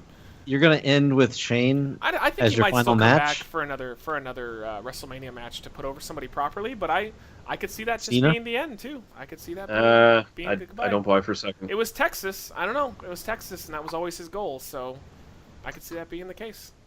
I don't know. Yeah, main event was just super boring and a big letdown. Yeah, it was. I actually don't think it was as big of a letdown as the Brock and Ambrose match. Oh no, that was the worst thing on the card, easily. Yeah. Worst. Well, it hurt my soul seeing how much money they just threw down the shitter by not. Yeah, it wasn't the worst match, but it wasn't the worst match, but the worst letdown. Yeah, because they could have easily just gone into an Ambrose Reigns thing right after Mania. Like, and Yeah, then they saved Brock later. They so could have made a star out of fucking Ambrose in that match, even with him losing. Yeah, but he's just a small, tiny guy. They fucked it. It's so funny. That's the match I was looking forward to the most, but yet I enjoyed the main event over that. Yeah, which I is agree. hilarious to me. Well, the main event was a better worked match, anyways. It was. Yeah, it Just definitely was. Triple H is so much fun to watch nowadays. Mm-hmm. Yeah. Yeah, where'd those working shoes come from all of a sudden? It's like the fucking Undertaker in his last 10 years or so. Yeah, well, like, the funniest thing is that he kind of reminds me of, like, Flair, where, like, everything, like WCW Flair, where everything just looks great.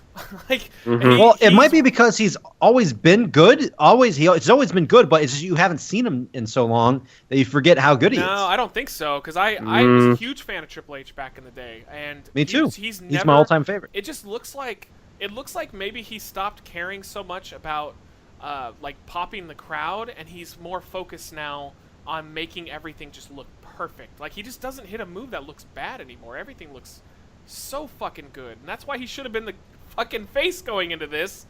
Yeah. God damn it. He just works his matches so much better now. Like, he obviously. Maybe because he's working with the NXT kids now. Like, maybe that's what it is, because he's teaching people so much more, that he focuses so much more on the actual aspect of doing moves and psychology. That very well could be the case. But usually when a guy's been gone for so long and barely wrestles, he doesn't look that good. And Triple H is just perfect right now in terms of his wrestling ability. Yeah. But yeah, boring match though. And it sucks because it, like, Reigns with that shit grin smile he had at the end. Like, fuck, I hate that. all of you. Yeah, That was very. I don't know. I did see some heel tendencies coming out in that match. No, I think that was him telling the crowd, "Fuck you." I don't. Well, I don't, what's- he's and definitely that's a heel to me. No, that's a he's heel not to a me. heel. He just Well, hates them. Well, what about? I've seen some people speculate that the reason they're putting AJ Styles against him is because they want to slowly turn him heel, and the thought of putting a guy who is unanimously a fucking fan favorite that everyone's going to fucking cheer for. I mean, they're going to be booing Reigns out of the fucking building, and if they have Reigns act like a dick in the match against AJ, and maybe like even cheat the win or something like that to sort of turn him heel. I could see him beating AJ clean, and just the fact that he's starting to get cocky. Like, there's sometimes where the champions, they'll win and then they start getting cocky. But no, just get ready for a year of Roman being a face. I'm sorry, Lee.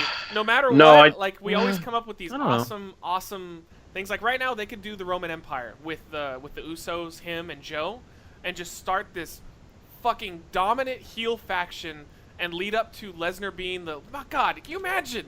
Like, Lesnar coming out and having to face off against all four of these guys to get to, like, that singles match with Reigns. That would, Lesnar, Joe, I want to see that so much. Matches, but I would love to see Lesnar versus Joe and then Lesnar versus Reigns rematch. But no, they won't do it.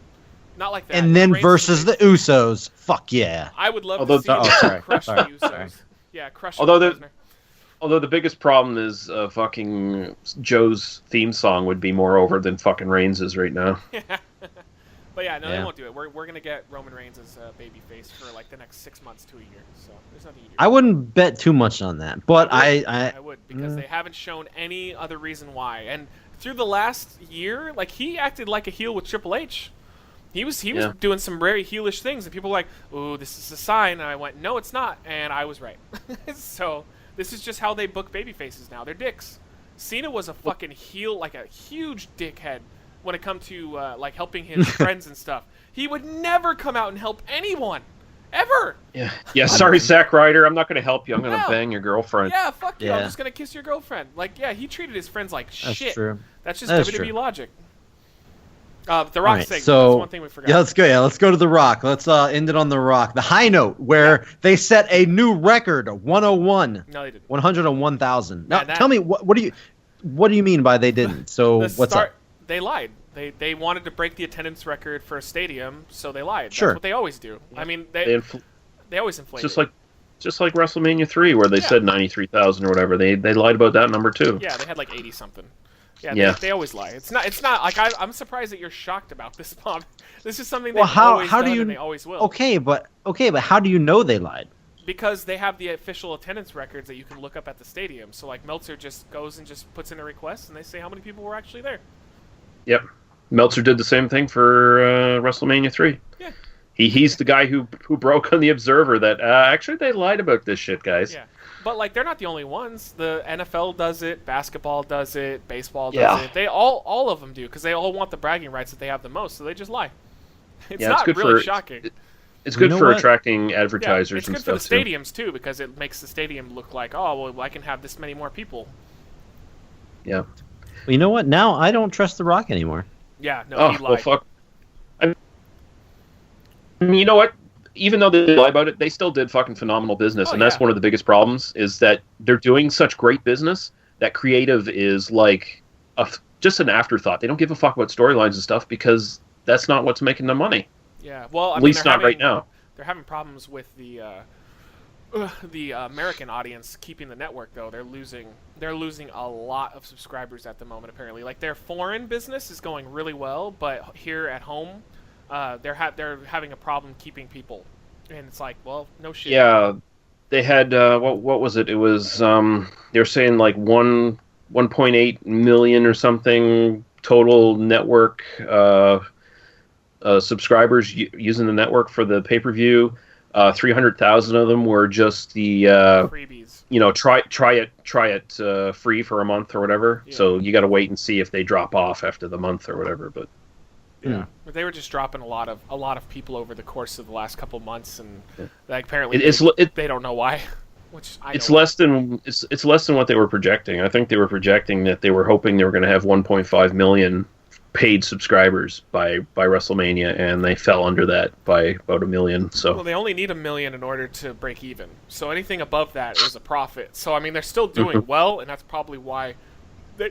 Oh god, that was a hiccup. They're probably why they don't care very much about having logical storylines, and they're just like, well, just throw Shane McMahon out there, fuck it. Well, we'll put The Rock out there and let him lie. All right, so yeah, let's get into this. So The Rock's entrance. I was like, the whole time we're watching this, we're going like, what is the point of this? Him like lighting his name on fire and like with the flamethrower, and then come down and announce the thing, and then his music hit, and we were all laughing. We were like, is that really all he's gonna do? Okay, well, I understand that was the point. The point was for you to throw you off and not think that the Wyatts were gonna come out. Well, I almost wish they hadn't, because they come out and. You know, there were some good things he said, and there was a lot more bad things. Like, the one good thing I think he did, which I wish he had just stuck to, was when he was saying that, like, the fans really love you when he's talking to Bray. And you heard the fans were really starting to cheer. And it gave me a little bit of hope of, like, I think Wyatt could be a good babyface on his own. I think he's got that, like, Stone Cold factor, where he doesn't care about authority, and all he cares about is his own ideals. So I was like, yeah, it's good. And then he's like, oh, but you love eating, was it like Pop-Tarts or whatever the fuck? Hot Pockets. Hot Pockets, and yeah, sure, I laughed, but then I was like, oh man, that just destroyed anything that Bray said to The Rock. And then he looks at Strowman, and he had that amazing line of being a 26-year-old, like, breastfed or whatever. And I laughed, but I'm like, wow, he just buried Strowman, like, so like he deserves to be buried is what you're trying to say. Yeah, Strowman in his baby face. Yeah. I think all the Wyatts should be protected, but you know that's never going to happen. But like at the end of the day, they looked worse. They looked like they came out to mess with one guy, and that one guy just made them look like idiots. Yeah. But that one guy was The Rock, though. I don't care. Again, you're putting too much preference on the fact, but you know, it was a nice moment seeing The Rock bury the guys that are supposed to carry the company. I never said that. I wouldn't say a nice one. I'd say a funny moment. It was pretty funny. But I don't think you should be sacrificing a guy that could potentially be a main event player for a nice moment. True, Bray is a main event guy. Eric and Strowman definitely are not. Like say if Rock had insulted them and kind of looked at Bray and took him seriously and didn't make the I food think he comment. he didn't say much about Bray. He said the Hot Pockets comment. He called him a fat ass. Come on. He called him fat. He basically just called him a fucking neckbeard. And I forgot what he said about Eric, but that was my favorite. I remember that was the funniest one. I can't remember what he said though. God damn it. Can't remember either. It was like the funniest of the three was the fucking one to Eric. The one thing that we can take out of this though is the fact that in the record books, Eric Rowan had a singles contest with The Rock at WrestleMania. Congratulations I didn't predict that him. one. I would have predicted it right, though. I liked it, though. I liked it because Eric Rowan doesn't fucking matter, and I guarantee you Eric Rowan was ecstatic that he got to do that. Like, I'm sure he was like, holy fuck, even if it was 6 seconds, I got to have a match with The Rock at WrestleMania. I thought that was fine. I really wish that they had even just a 5-minute match with like a DQ finish between The Rock and Wyatt. But you know, apparently Wyatt is still hurt. He can do light bumps, but he can't work a full match yet. He's been doing tag matches on the house show circuit, where the other guys basically carry it. But oh my god, like imagine Rock saying, "No, we're having a match, me and you, Bray Wyatt." Imagine just a 5-minute punch fest between them would have been spectacular. And then have the Wyatts come in, DQ it, and then have Cena come out and help him. He must be really hurt then. I don't know what his injury is, but he must be really hurt if he couldn't do that. He can just do light bumps like he did with that. Like it's really light stuff. And apparently it's a very bad back injury. I think the highlight was Cena coming out though. That was the highlight of the whole segment. Yeah. Why didn't they fucking use him in a match then if he was cleared?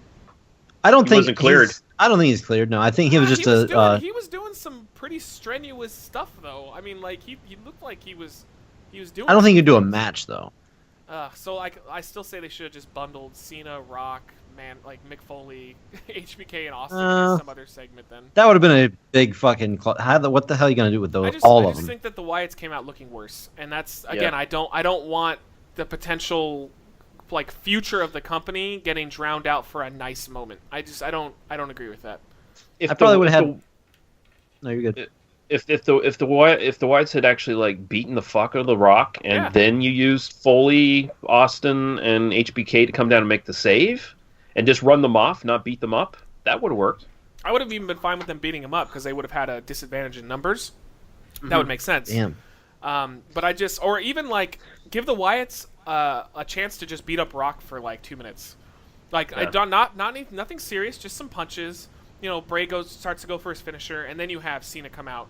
But instead, Rock just fucking choked off Rowan, and then he's like, "Yeah, come in here, the three of you. I can kick your asses." And then Cena comes and saves a Rock who doesn't need saving. It's bad booking. Yeah, Again, that was pretty funny. It's just bad booking again. So I don't know.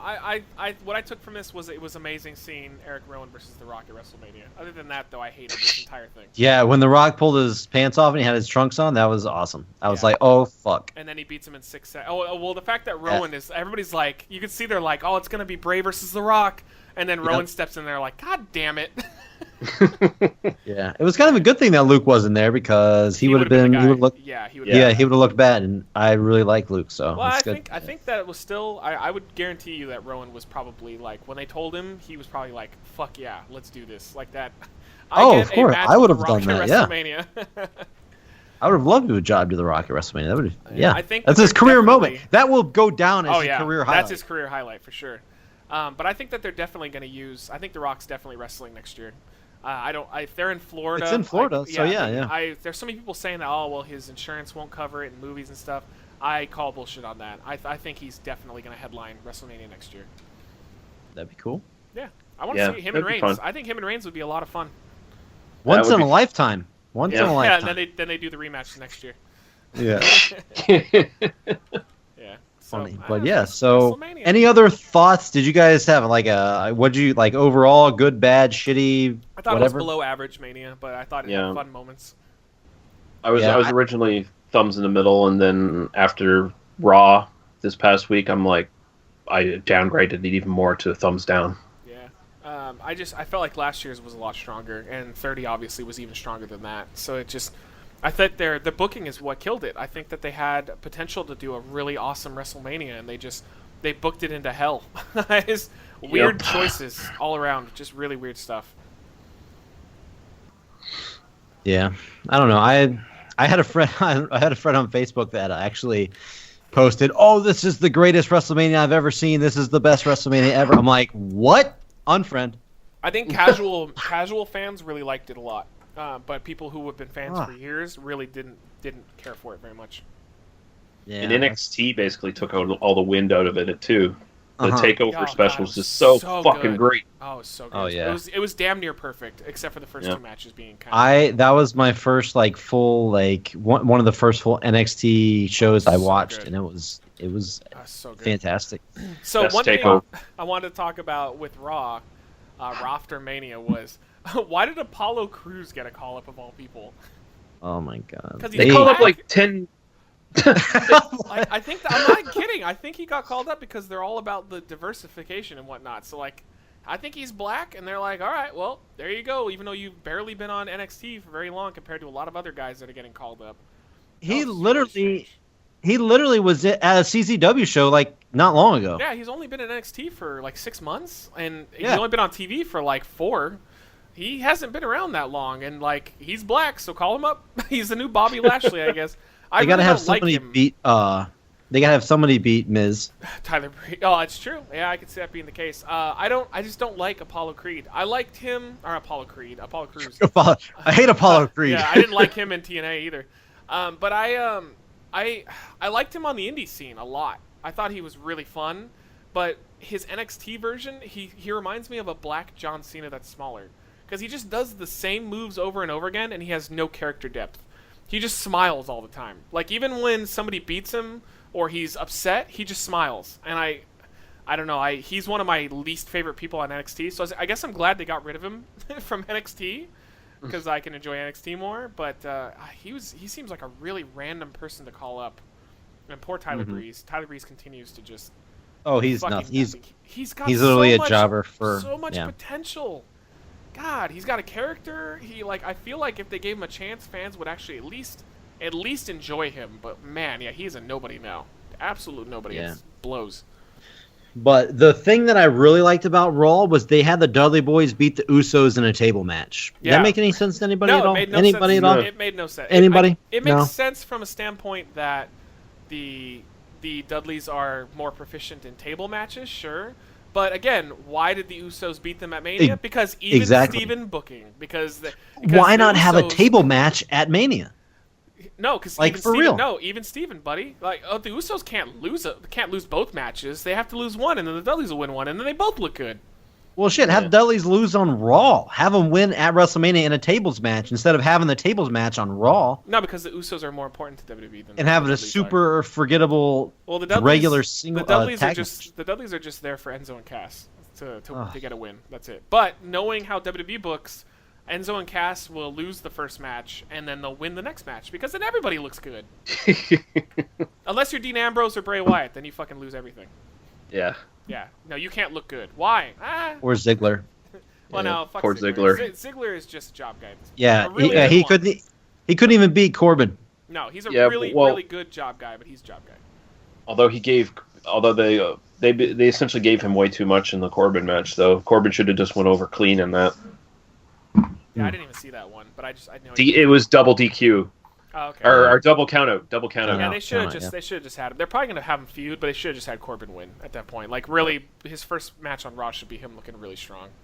Yeah, but they didn't do it. What else happened on Raw that was a big deal? I know the main event. It was Shane took over for the night or whatever. And that's why. I mean, I thought maybe Shane would hold over the lockbox comment, but I think they've dropped that. Yeah, that's nobody remembers that anymore. Yeah, they don't. I remember it. Why did they mention it if they weren't going to use it? Yeah, they just wanted it in the build-up for their own stuff, and then they're done. Yeah, I think and they dropped that. Yeah, that felt really, really randomly pointless. That Vince is just like, I win, but hey, you win too, because even Steven booking. And Shane running Raw didn't mean shit.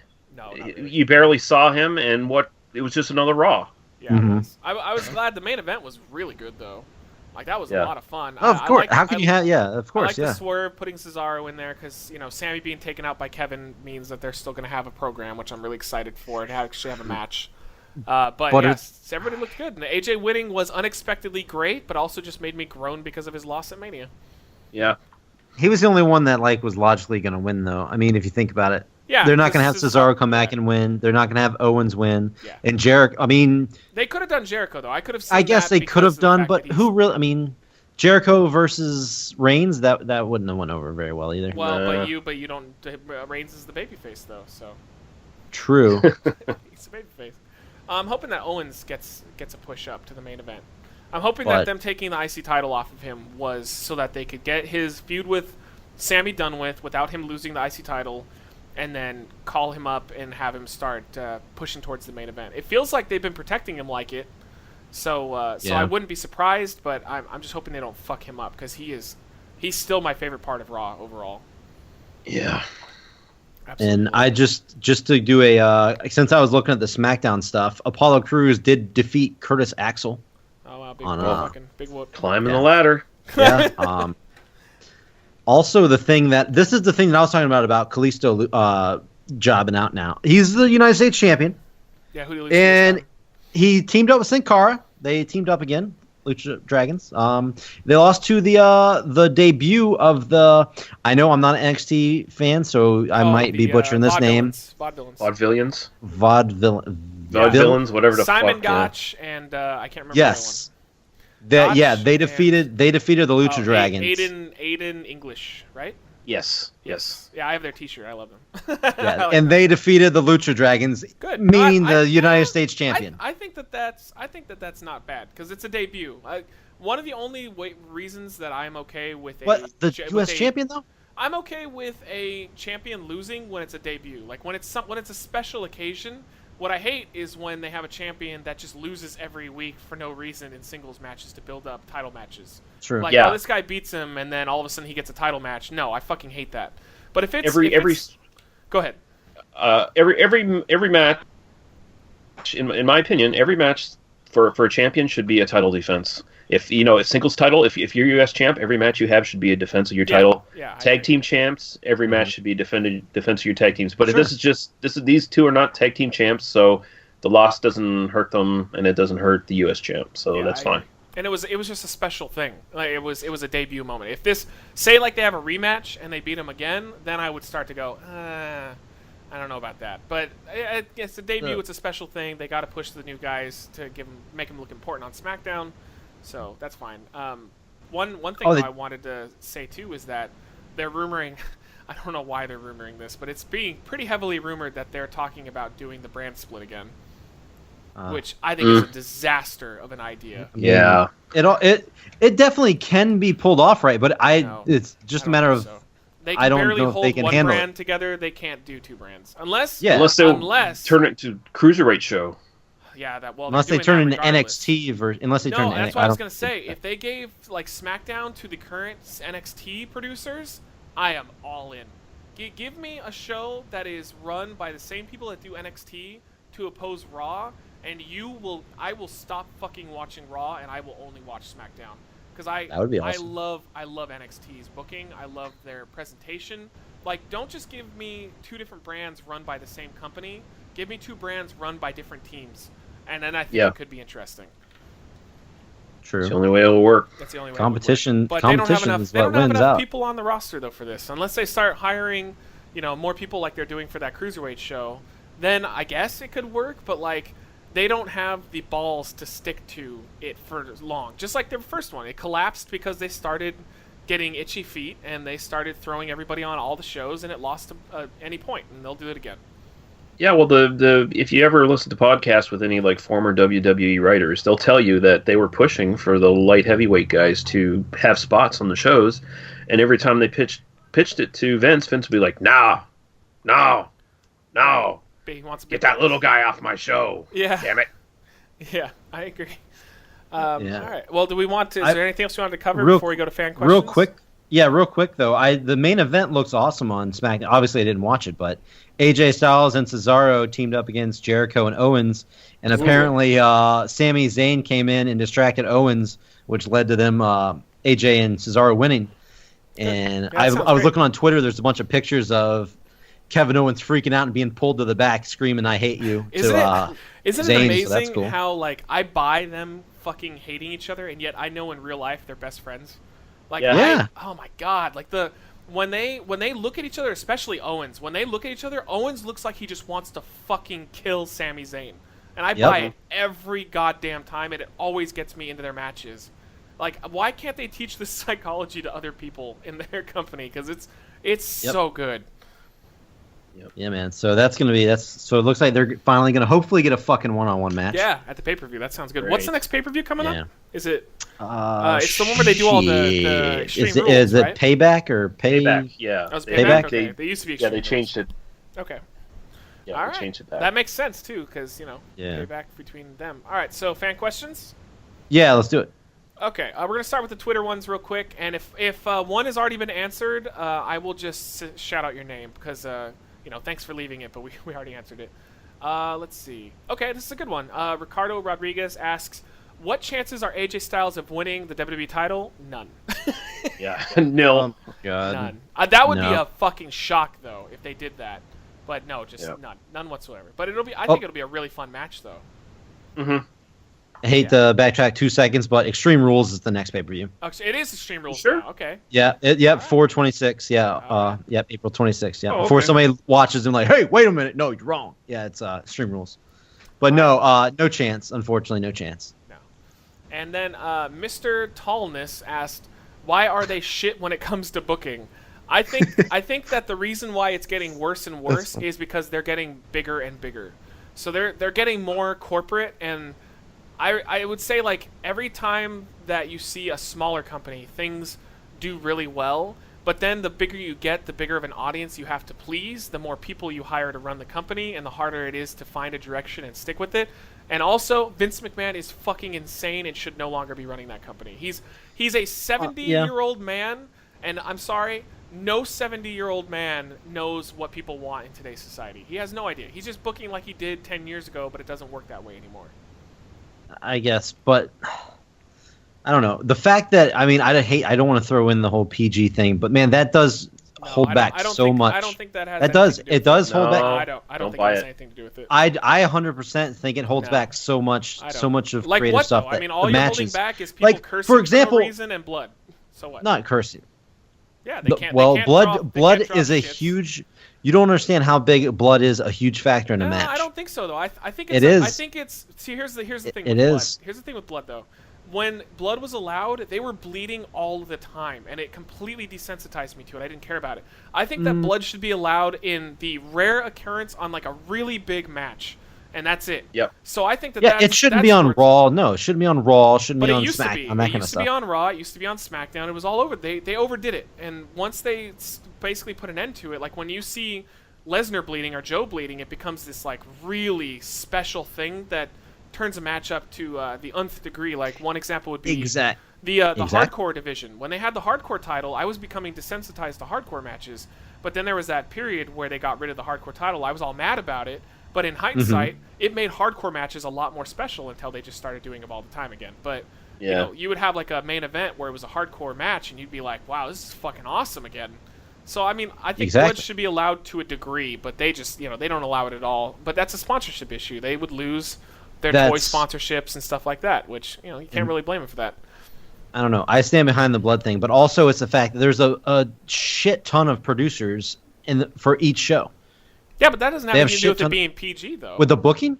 No, but I'm talking about that's an additional thing. No, to the I PG. agree with there's too many people booking, but like I don't think it has anything to do with PG. One of the best promos in wrestling history was CM Punk doing his pipe bomb promo, and that was a PG promo. He didn't say anything that would be controversial. Okay, maybe that's more specific towards matches though. Matches in particular, like straight matches. Maybe not towards what else can't they do besides blood that's PG related though? Well, first of all, in the promos, I'd have no I'm not saying they should come out and just F you. Like, no, a good timed curse word here and there is perfectly fine. They do a good time curse word. Lesnar uses curse words all the time. Well, and he shouldn't be, and he should not be doing Rock that. Uses them. You get the occasional like shit bomb will drop in, or I'm gonna kick your ass. Like Rock did something at WrestleMania, didn't he? What did he say? He said something at WrestleMania that I was like, he shouldn't be saying that. But I forgot what think it was though. It comes basically. It's like they force people to be smarter with their promos instead of having to curse to get over and be so cool like a Stone Cold Steve Austin would. Which either way he was going to get over, but it did make him extra cool. They forced people to be like Punk. Like that promo was really good. I would argue one of my favorite promos in wrestling history was Daniel Bryan's retirement speech. That was from the heart. That was amazing. It had emotion, and he didn't curse one time because you don't need to curse to have a good wrestling promo. I'm not saying you have to be able to curse. I'm just saying that is sometimes a nice exclamation point that helps out. I'm not saying you have to. Yeah, but they do that. Cena's even cursed before to end a promo against somebody where he's like, "I'm gonna kick your ass." There you go. He cursed. The problem is not PG ruining the promos. The problem in the first place is people writing promos for these wrestlers that just don't sound like the wrestler came up with it. It's just it sucks ass. They need to let the wrestlers have their own space and develop their characters and their promos. Give them bullet points. Go back to bullet points. Give them bullet points. Let them do their own promos and develop. Otherwise, you're always just going to be shitty actors reading shitty promos from Hollywood writers who couldn't fucking hack it in Seinfeld or something. Well, and that's the thing with the writers, yeah. I think we're getting back to that point though, because NXT is apparently very big on bullet points, telling them what they need to say, but letting it up to them. But yet, like the WWE mid card, like lower to mid card and upper card, are the ones that have the promos they have to remember and cite. But then the main event, it's come out many times that the main event guys are just given bullet points and they're allowed to say whatever they want. So it feels like we're getting a shift in that. Like eventually, maybe the company is going to come to and just be like, okay, we'll go to the bullet point route. But yeah, it's overproduced, like overproduced to the point where something funny will happen in the ring. Like I would say Santino's a great example. Santino would make me laugh on a pretty regular basis. I enjoy wrestling for being an entertainment form. Sometimes it doesn't have to be serious.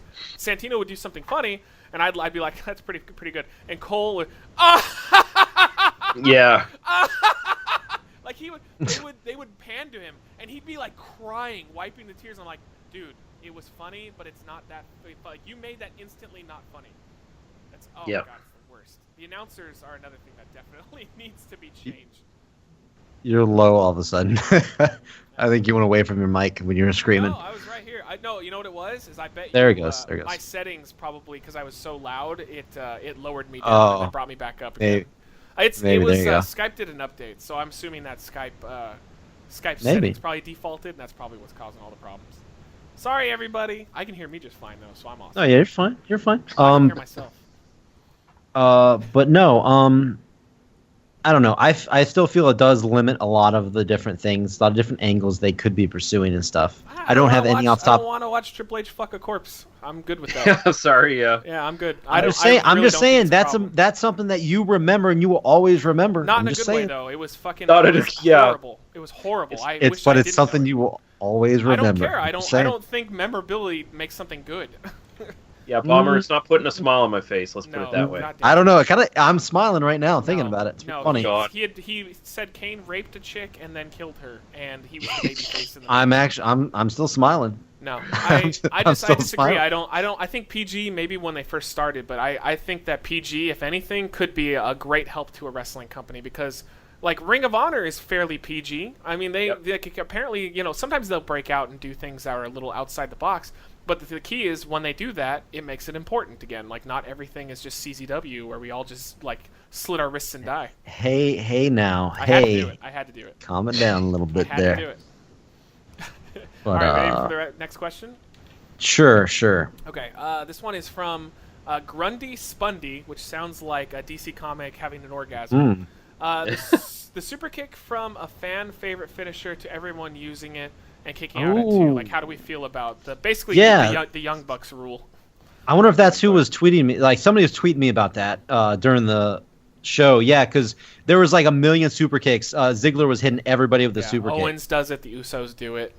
Yeah, I don't everybody. really care Yeah. because the difference between a regular super kick and like a Shawn Michaels super kick is Shawn Michaels super kick is a different super kick to me. Like his is a finisher, and I guess you would say like he's so good at doing it that's why it's his finisher. Whereas the other ones just kind of use it as like a strike. I think it makes sense. Ziggler's is fucking legit though.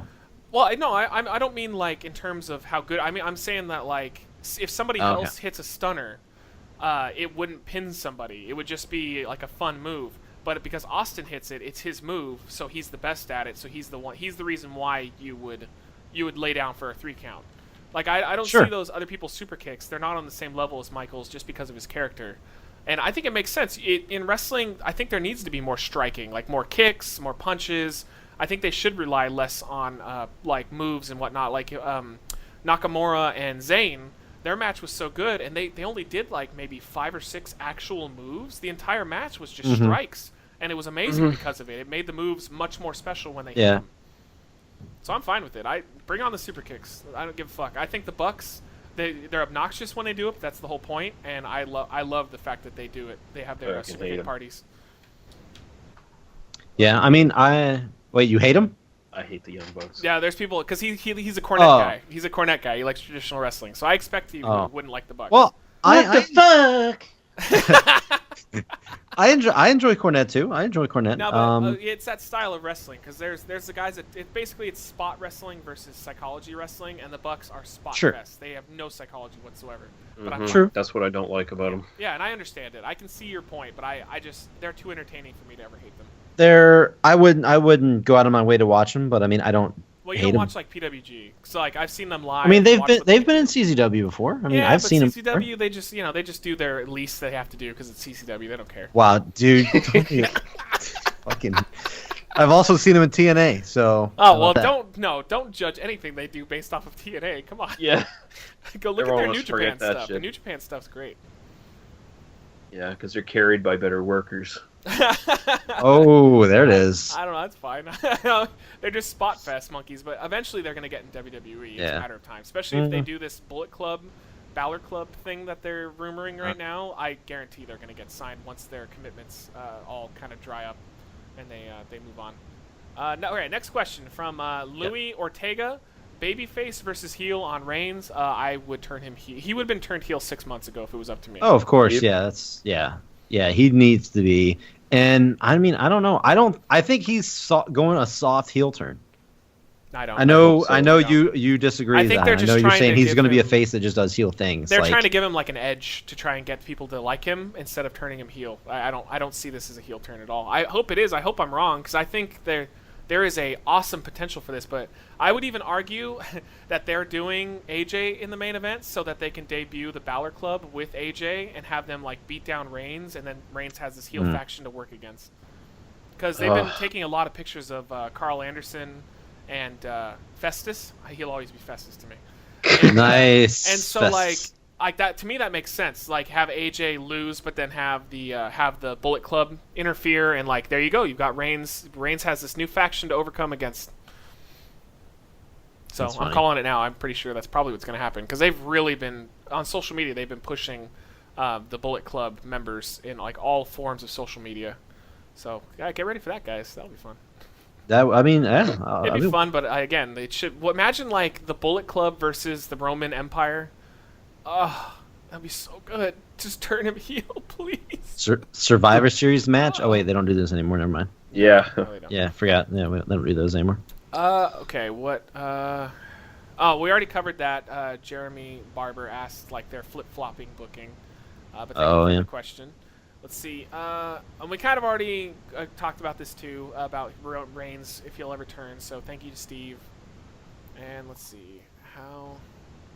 How they possibly ruined any push they could have given Ambrose because of his loss at WrestleMania. Yeah, we covered that. Yeah. Esco Comitis. Okay, this one was funny. This is the guy that always gives Rab shit, Thomas Gibbs. He left a question in Spanish.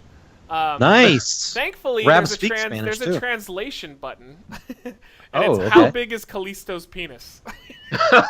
Nice. And that's funny because Rab knows Spanish, so that would have been nice if he was would here. have been a good burn. Could have translated it for us, yeah. Yeah. It's a good try. Dan asked what we thought about Apollo Crews, and we pretty much said it. Yep, kind of did, yeah. That's funny. Robert said the slow Roman heel turn that they seem to be going with. I'd love to hear your ideas on it. They disagree with me, but I don't think he's turning heel in the slightest. He's just getting an edge. Oh. I'm more hopeful almost. I'm more hopeful. I stopped being hopeful when I know that they're not going to do it. Like that's my problem. I'm hey, almost never 100% say never. confident now that we're going to get like a form of the Bullet Club now at the pay-per-view, and they're gonna put them all together. Let's see here. From Bree, Matt, I just wanted your personal opinion. Why is Roman so hated in the WWE fan base? I don't think Roman is personally hated. I think that the way that they use him is pretty universal that everybody likes Roman as a wrestler and as a person, but they just continue to book him like he's John Cena 2.0, and nobody wants to see that anymore. That's it. Yeah, all right. Noah just asked us about Ryder losing the title. Yeah, we all hated it. And I think, well, it looks like we only have a couple more. George asks, are you excited for Eva Marie to be brought up to the main roster? I love her as a heel. Like, even though some people say X-Pac heat is the worst kind of heat, I tend to disagree with her because I think I like her look and I love her character. So what did they do? They brought her up as a baby face. Yeah. They took out the only thing that I really, really liked from her was that I love seeing her get her ass kicked. Well, now they're trying to get her to be cheered for some god-awful reason. And, so, no, I'm not really excited anymore. I was excited if she'd come in as a heel, but coming in as a babyface, it blows my mind that they think that would have worked. Yeah, well, I don't know much about her, so I guess I'll find out when she fucking gets there. Yeah. Vince McMahon's all, oh, goddamn, pal, look at her. She's a real bitch. Let's push her as a face. Yeah. Just like Sable back in the day. You gotta push her as a face before they'll get over as a heel. It's the same thing we're doing with Roman right now. Yeah. All right, we'll go through the Facebook questions real quick. I'm just gonna look at and let's find a good one to talk about. Oh, wait, are you? Oh, never mind. Sorry. What? Okay. No, she's the super red-haired chick. Yeah, the red-haired chick. Okay. Yeah. Okay. Gotcha. I'm just looking for something that would be good. Shaheen asks more CZW talk. Bomber, what's going on in CZW right now? Nice. I think he wanted us to insult it, but you guys really want to know? CZW, welcome home. iPay-per-view. You guys into that? You guys want to check that out? We should do a review on it. No, I'm good. Matt Tremont, the world champion, fought Masada in a no ropes barbed wire match for the main event. I thought for a second you were saying no robes, like they had to get naked. No rope. Pick up their bathrobe. They take the ropes out and they replace it with barbed wire. That's what a no ropes barbed wire match is. That doesn't do anything. That did something for high school me, but like adult me, 31 years old me, I don't want to see guys being thrown into barbed wire. I want to see a wrestling. I want to see like pure wrestling. I know they have it, but I have no interest in a barbed wire match. Sammy Callahan took on Bull James. You know him? You remember him from NXT? Oh my God. Another NXT. Bold jeans. So he's got really, really highlighted jeans on. That's exactly who it is. Yeah, but that's pretty much Bull Dempsey, right? Yeah. Yep. Okay. Yeah, I have no interest in that either because Bull Dempsey was awful. But Sammy Callahan's amazing. No, so Sammy's good, but Bull's terrible. So. They really need to capitalize though on WrestleMania weekend and have Forkamania. But I will say that I heard that I didn't actually see the pay-per-view, but I heard that Matt Tremont and Masada was absolutely amazing. But yeah, I don't know. So just want to I don't know those there. People very well. I know their names, but I don't remember who they are specifically. Masada, he's a guy that he's been in CZW for years now, but he made a big name in Japan. Okay. I know Masada. Yeah, Masada. He's fucking legit. So nothing is going on at CZW. Okay, so next up, Charlie asks, do we think Eva Marie will be champion? Oh my God! What's all this Eva Marie shit? I could easily see them giving her the women's title because that's that fuck you moment where Vince is like, you didn't like the Divas? Well, I gave you the women's title with Eva Marie as champion. Yeah, I would not be shocked at all if they gave her the belt out of nowhere. I don't want it to happen, but I could see them doing it. Spiteful company, people. You have to remember, they hate their fans. They hate you. They hate you because they only want you to like what they want, and if you don't, you'll pay for it later. He'll remember. Vince always. I think you're a little extreme on that. No, I'm not, because they were going to give us Randy Orton versus Batista in the main event of WrestleMania 30, and because we had to sit. But because they loved you, they did not give you that. They put in that wasn't because they loved us. It's because they had no choice. Because that main event, they had a choice. They could have easily just did it. They could have just done it. That main event would have been absolutely horrendously shit on, and they had just debuted the network. They couldn't afford having people not like what main event it was. So they're like, oh, we'll wait a year, and then we'll give them a main event they really don't want to see. Yeah, they try to routinely skull fuck the fans, and that time their penis went limp, and that was it. There's even people like writers and former refs that come out that say, like, Vince openly is disgusted when the fans don't like something that he does, and he will be malicious about it. And he'll specifically rub it in their faces. Honky Tonk Man got a long IC title run because he hated the fans. Because they didn't want Honky Tonk Man. They wanted Ricky Steamboat, and he didn't like that. So he's like, well, fuck it. Then I'm going to put the title on the guy that nobody wants because I can. For over a year. Fuck you. Yeah, because fuck you. And that's confirmed by a lot of people. He just did that because he fucking hated everybody. It's just Vince. That's how it works. He'll die in about 20 years. And I know, right? We only have 20 years left. He's going to be like 108, and he's still booking strong and taking bumps. Yeah. Yep. All right, Elliot asks, how different would WWE look if CM Punk never left? It would have been very different. Because Bryan never would have been WrestleMania 30 main event. We would have gotten Triple H versus Punk. We would have gotten Bryan versus Sheamus, which is hilarious. And they would have went through with Orton and Batista, I believe. I'm fairly certain of that. And so we would have gotten more fucking CM Punk crying like a little baby the whole fucking time. Yeah, right? So. Yeah, I think it's good that he left because it opened up doors for Bryan. I do. And in the end, that saved WrestleMania that year. Yeah. Okay. I'm not that. I mean, Punk's been good. Punk was good while he was there, but I'm not like, man, we need Punk back. No, I still say I agree that he's one of the best wrestlers in the last 10 years with the company. Yeah, he was good. I loved him. But I don't think him coming back or him leaving would have helped the company in any way, shape, or form at this point. No.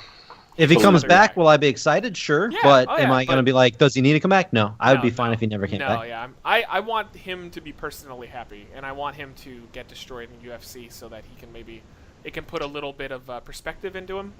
So I thoroughly enjoy MMA, and I hate the UFC fans that absolutely despise the wrestlers because they are pro wrestlers. Yeah, it doesn't make sense. I actually hope he wins. So I actually hope he wins just to rub it in their face because they hated Brock more than anything in the world. And he made them the biggest box office draw of all time. Exactly. Yeah. And they hate him so bad. They still hate him to this day. But that's why I pull for those guys, just to rub in their face, like, look, fuck you.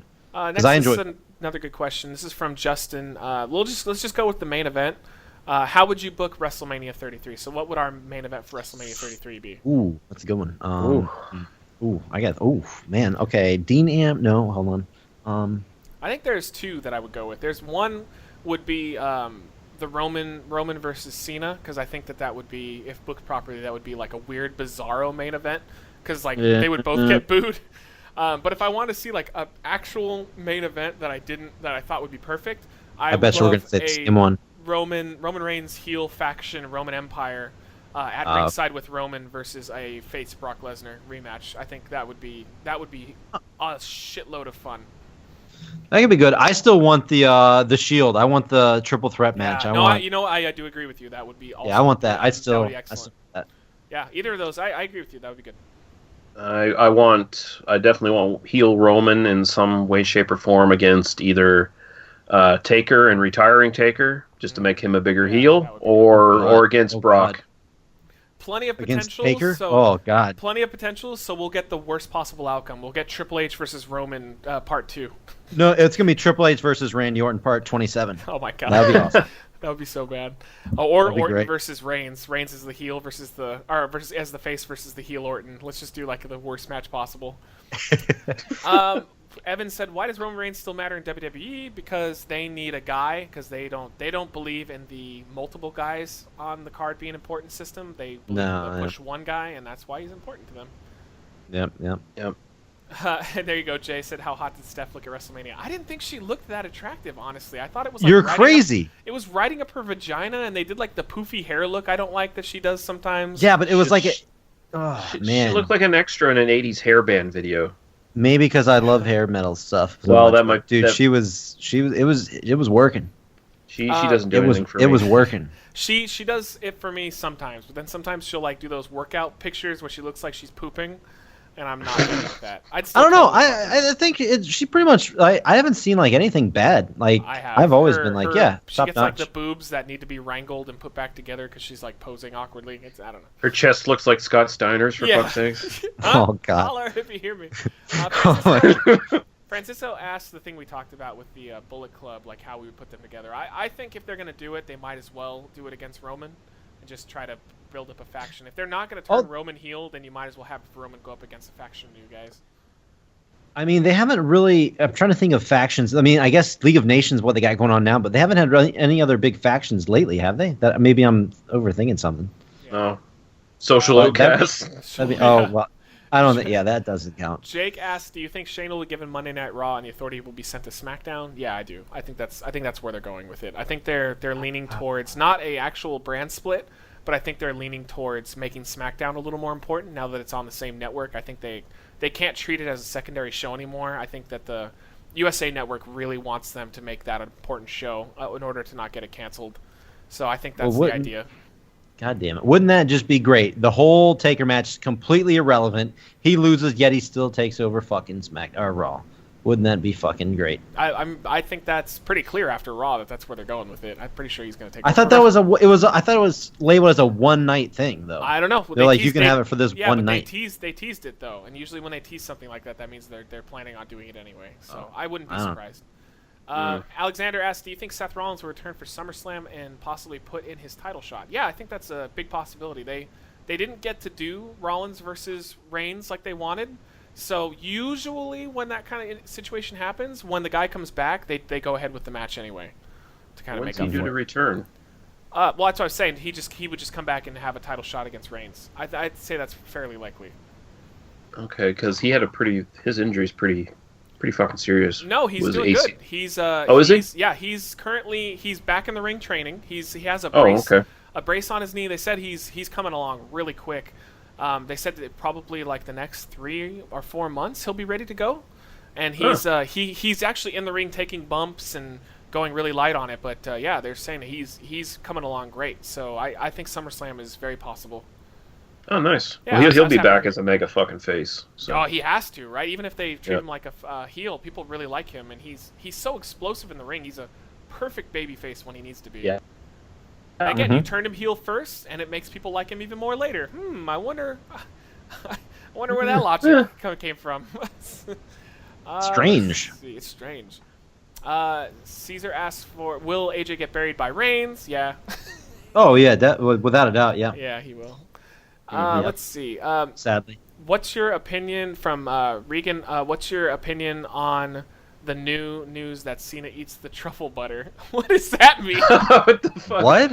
I don't know. I may truffle miss butter, that. I think, is eating ass, right? Like eating out of. So he gives rim jobs to someone who hasn't wiped. I Is that mean, what I would probably eat out Nikki's asshole too, so I can't blame him for that pass. I'd still pass on that. one. Oh, really? Okay. Yeah, I would. Not my forte there. And she asked another one. I think she's just going through fun mode. Comment on the moment Mae Young took her tits out. Yeah. Oh my God! I remember watching that live when it happened at Royal Rumble. I believe it was, right? Yeah. Yeah. Wasn't it Royal It was something. It was something. I'm pretty sure it was Royal Rumble. I'm pretty confident. Yeah. Weren't those prosthetic tits though? Those they were fake. tits. Yeah, they weren't real. Apparently. Yeah, and see, I didn't know that, and I was like, oh my God, that is the sickest thing I've ever seen. I remember watching that live. Never forget it. Never forget that. Unfortunately. One of my good online gaming friends, Pope Inebrius, asked kind of the generic one we get every once in a while. Why do people still watch wrestling? Would be my question.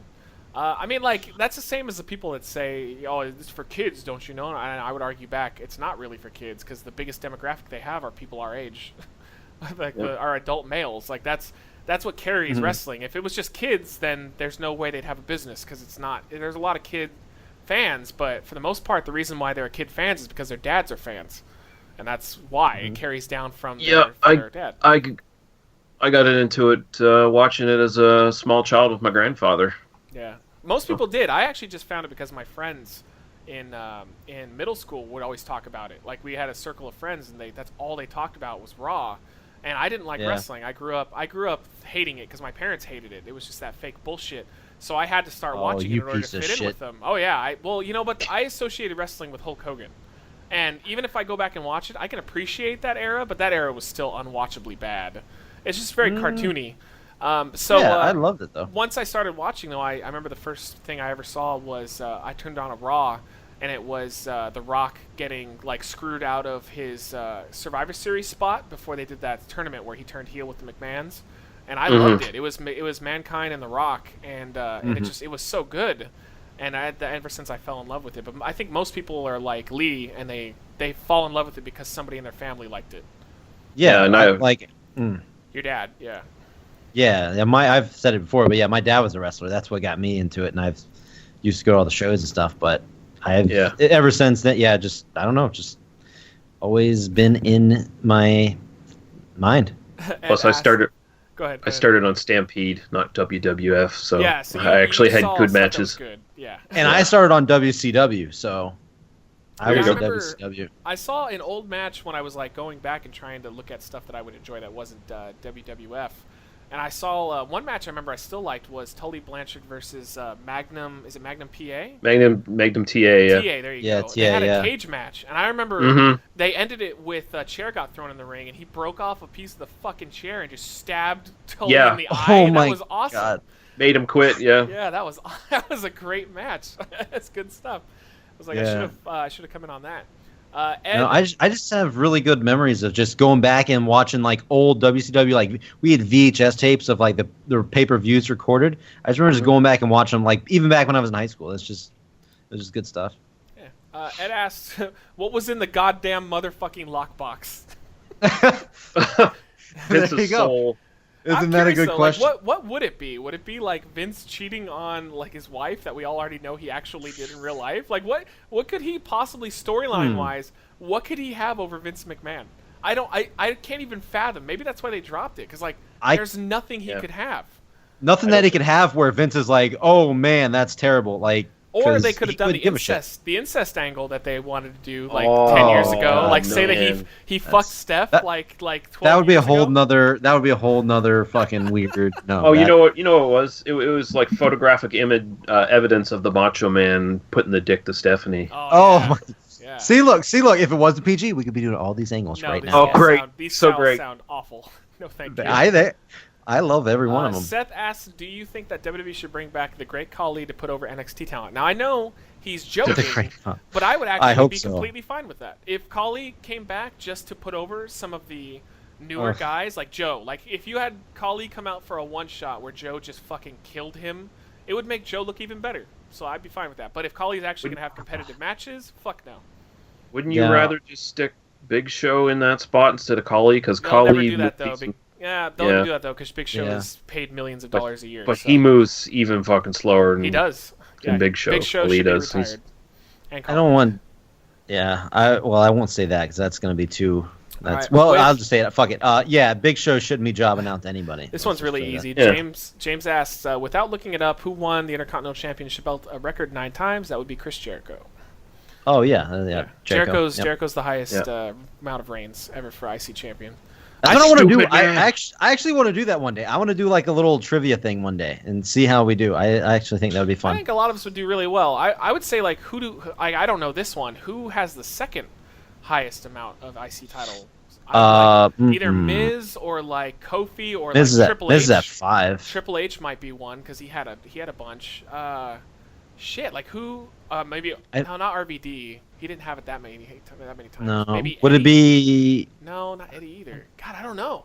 I would say maybe. Well, no. See, for some reason Christian's jumping out at me, or Edge, but I don't think. How many times did Ziggler have it?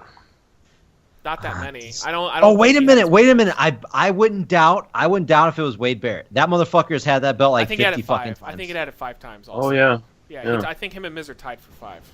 So, but I mean, Jericho is easily the most for sure. But Kofi had it a lot too. So yeah, that would be a good trivia question. Let's see. I'll think about. There's only 2 more left. I'm gonna pick one of these. Jesse asks, I have a question for Bomber. How big is Roman's dick? Why is this for me? I know. Shouldn't that be for Rab if he was here? Yeah, that's a Rab question. I would say, if I had to answer, I would say big enough. Yeah, I would say big. I think Samoans are stacked, so I'm pretty sure he has a nice. I wouldn't doubt it. Yeah. Yeah. But well, that's it. That's it for all. Direct all penis questions to Rab in future reference. Yeah. Especially like we're gonna find out his Twitter because he has it, but he hasn't told us. And I know. We will direct all of your questions to his Twitter once we find out what it is. So. And by the way, follow us on Twitter on Jobber Radio too. I know we all follow. We follow Zion and Lee over there, but give Jobber Radio a follow. We have almost 50 people probably. Wow, so you're impressive. Yeah, actually we have like 80. Oh yeah, there's 30. So still, it's pretty big. It's pretty big. I'm not gonna lie. Just like almost as big as Roman. Yeah. All right, good stuff, guys. That was fun. But you know what? I actually think that would be fun to do a trivia thing. I've been thinking about that for a while, actually. But we've been consumed with the WrestleMania and all this stuff for these past 2 episodes. But all right, guys. I think that would probably check out everybody's channels below, like Lee and Bombers, to give them subscribes and whatnot, and hopefully everybody enjoyed this one. All right, guys. We'll see you in 2 weeks, bi-weekly. That's our probably like 3 or 4 weeks. Probably like 3 or 4 weeks. Yeah, probably maybe next month. We'll see you next. We'll see you before SummerSlam, maybe. All right. Bye. Yeah. See you. Cheers.